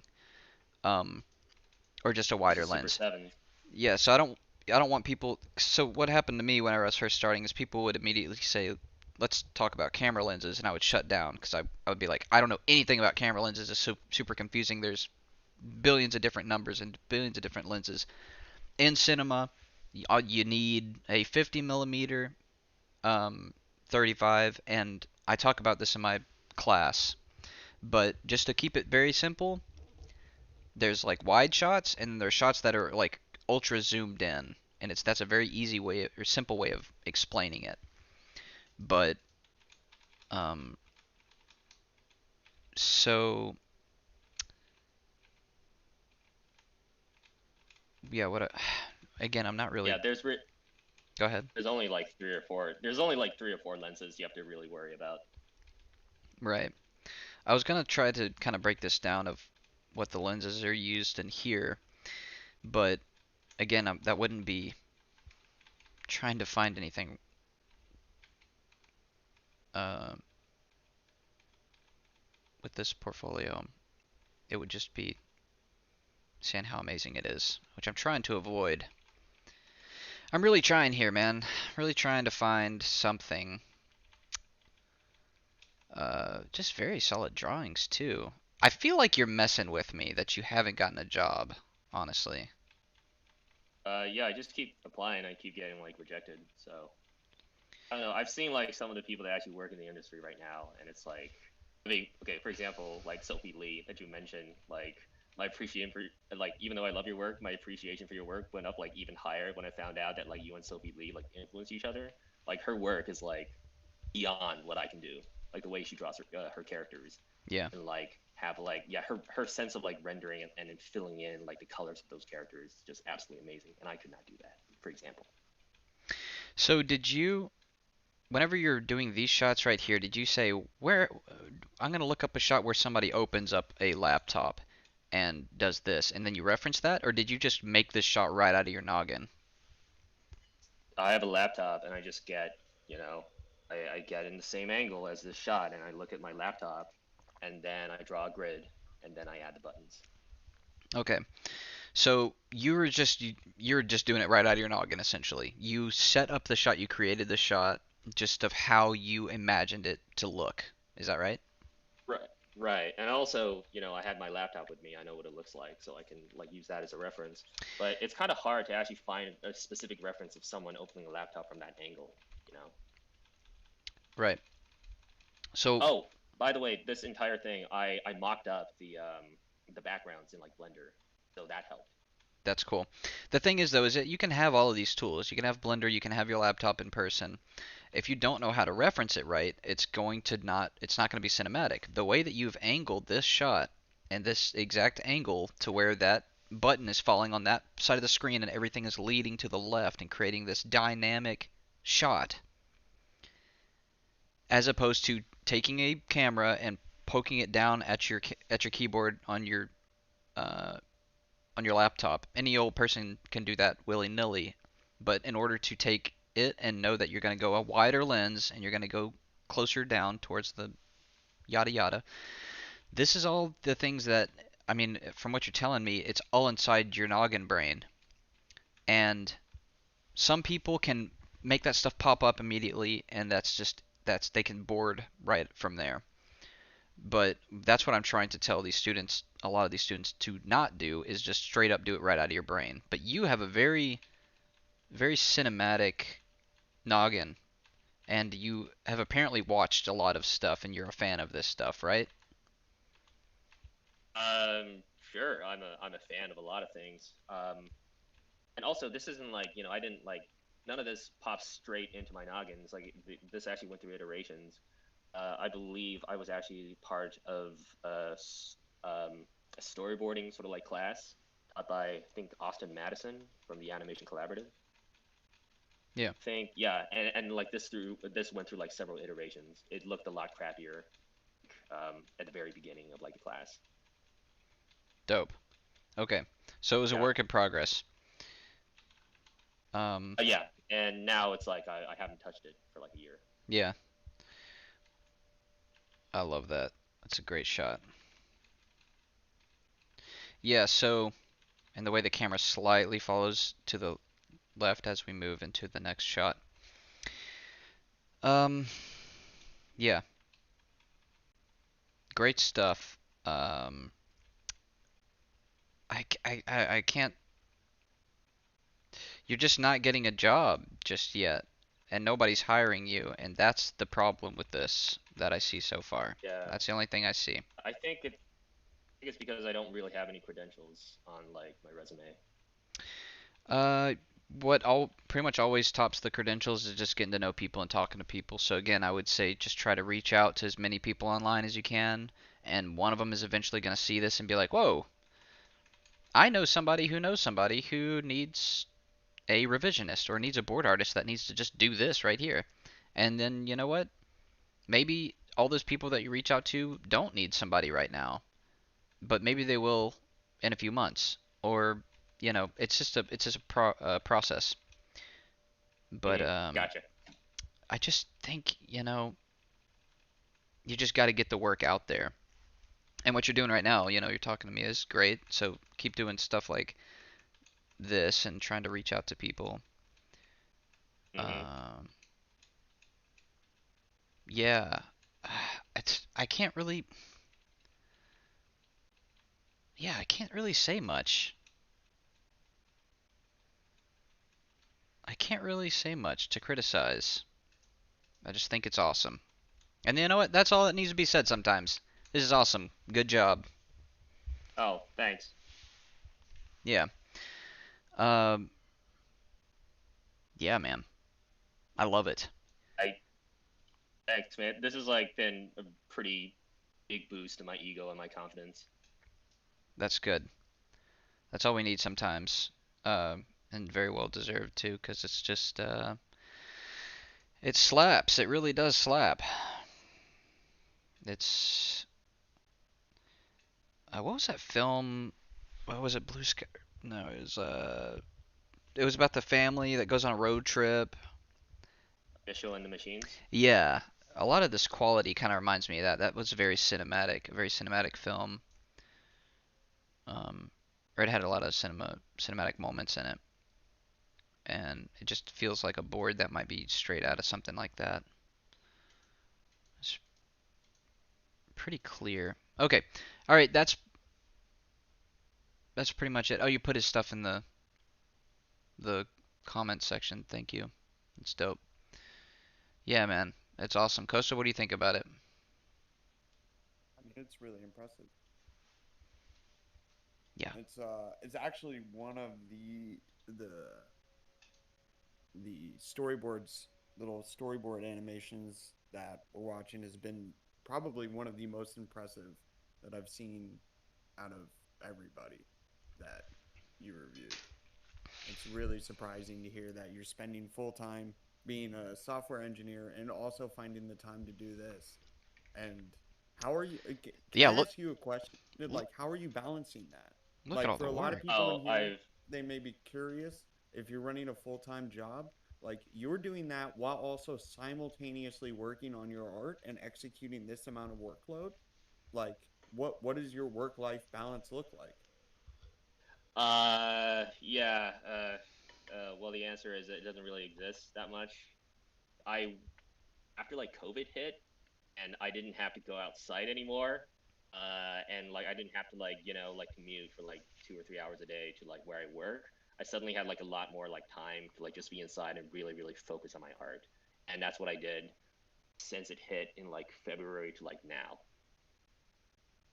So yeah, it's not pretty. Like I don't have much of a work life balance. It's like a lot of the times like I just do my work and then I and then I just like work on my art. Like I just move like a couple of feet to like the left and then I go to like my art workstation and I just do that. Did you sacrifice your social life for that? I think I really did. Yeah, How old are you? I'm 28. Okay. You should stick around the Discord server.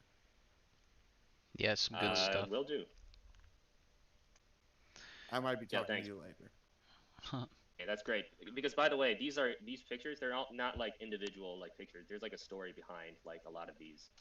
Like I have like 3 major projects that all have like their own stories attached to them. This guy has all the like. There's not very much to critique. You would need.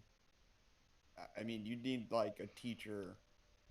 It's hard to critique something that's this well refined. I don't think it's any Right. coincidence So that. what it is like there is stuff to critique, but at the end of the day, and this goes for directors as well, supervisors, storyboard or showrunners, it at this point it's all going to come down to what they prefer, their style. So if anybody's going to critique you, it's just because it's not going to have to do with structure, I don't think. Like that you have your own Gotcha. structure, all this stuff is here pretty much. It's just going to come down to I don't like this because of the style. And the cinematic as Right. well. Like some directors will look at this and be like, I would change this shot to this shot. The fact is that you've made a clear storyboard. We can tell what happens, and it's funny and it moves. But any other director is going to come in. I'm going to come into this and say, I don't like this shot. I'm going to change this shot because that's just how I am, how I like my shots personally, and I want it to be more cinematic or I want it to be more cartoony. So don't listen to anybody ever. Just listen to yourself. That's my advice.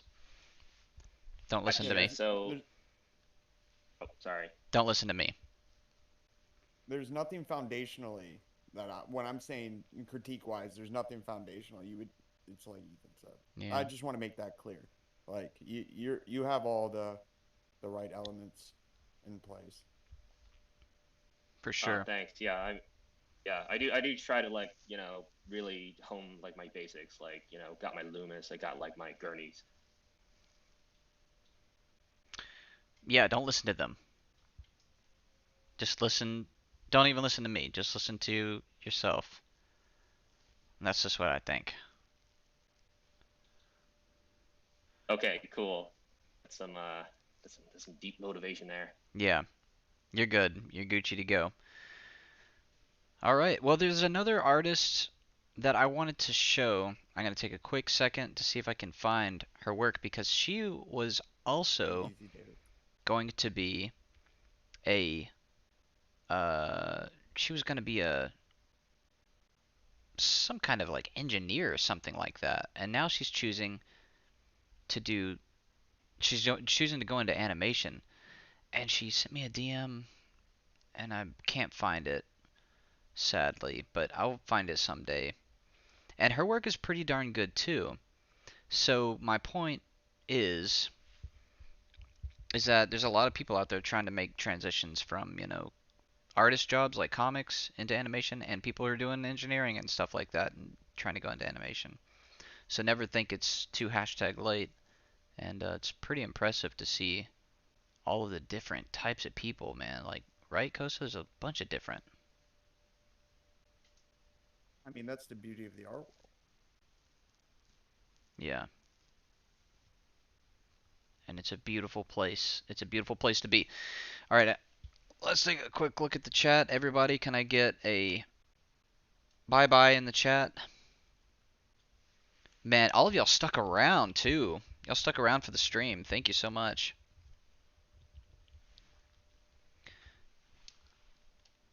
Bye-bye in the chat. Everybody, if you want to learn more, you go get my animation booty class. I'll see you on the flippy. We're going to be looking at booties in the flesh. Well, maybe not in the flesh quite. But we're going to be doing the projects and stuff like that. It's going to be dope. It's going to be so much fun.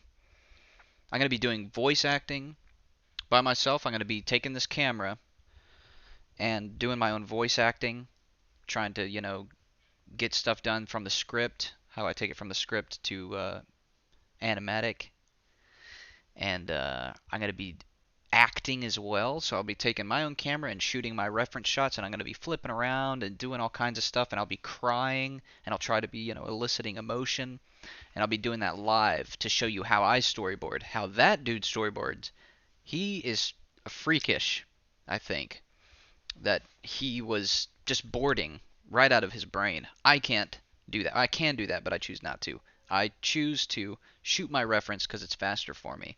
So we'll be able to see me half naked, doing cartwheels, shooting my scenes and crying, and we'll be crying together, hopefully. And I'll be showing you how I cheat all that stuff. So I hope to see you there, and it's going to be a lot of fun. And yeah. Oh yeah. It's kind of like a voice acting course, I guess, because it's acting is voice acting and acting is animation. You have to be an actor, you have to be a director, you have to be everything. It's pretty bananas. So, I'm trying to teach you how to do that.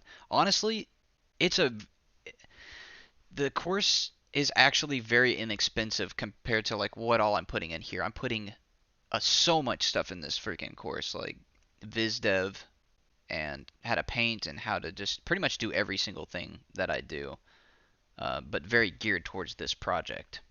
So it's a pretty darn good price, and it's a lot of fun too. All right, bye bye, y'all. Any last words, Costa? Nope. All right.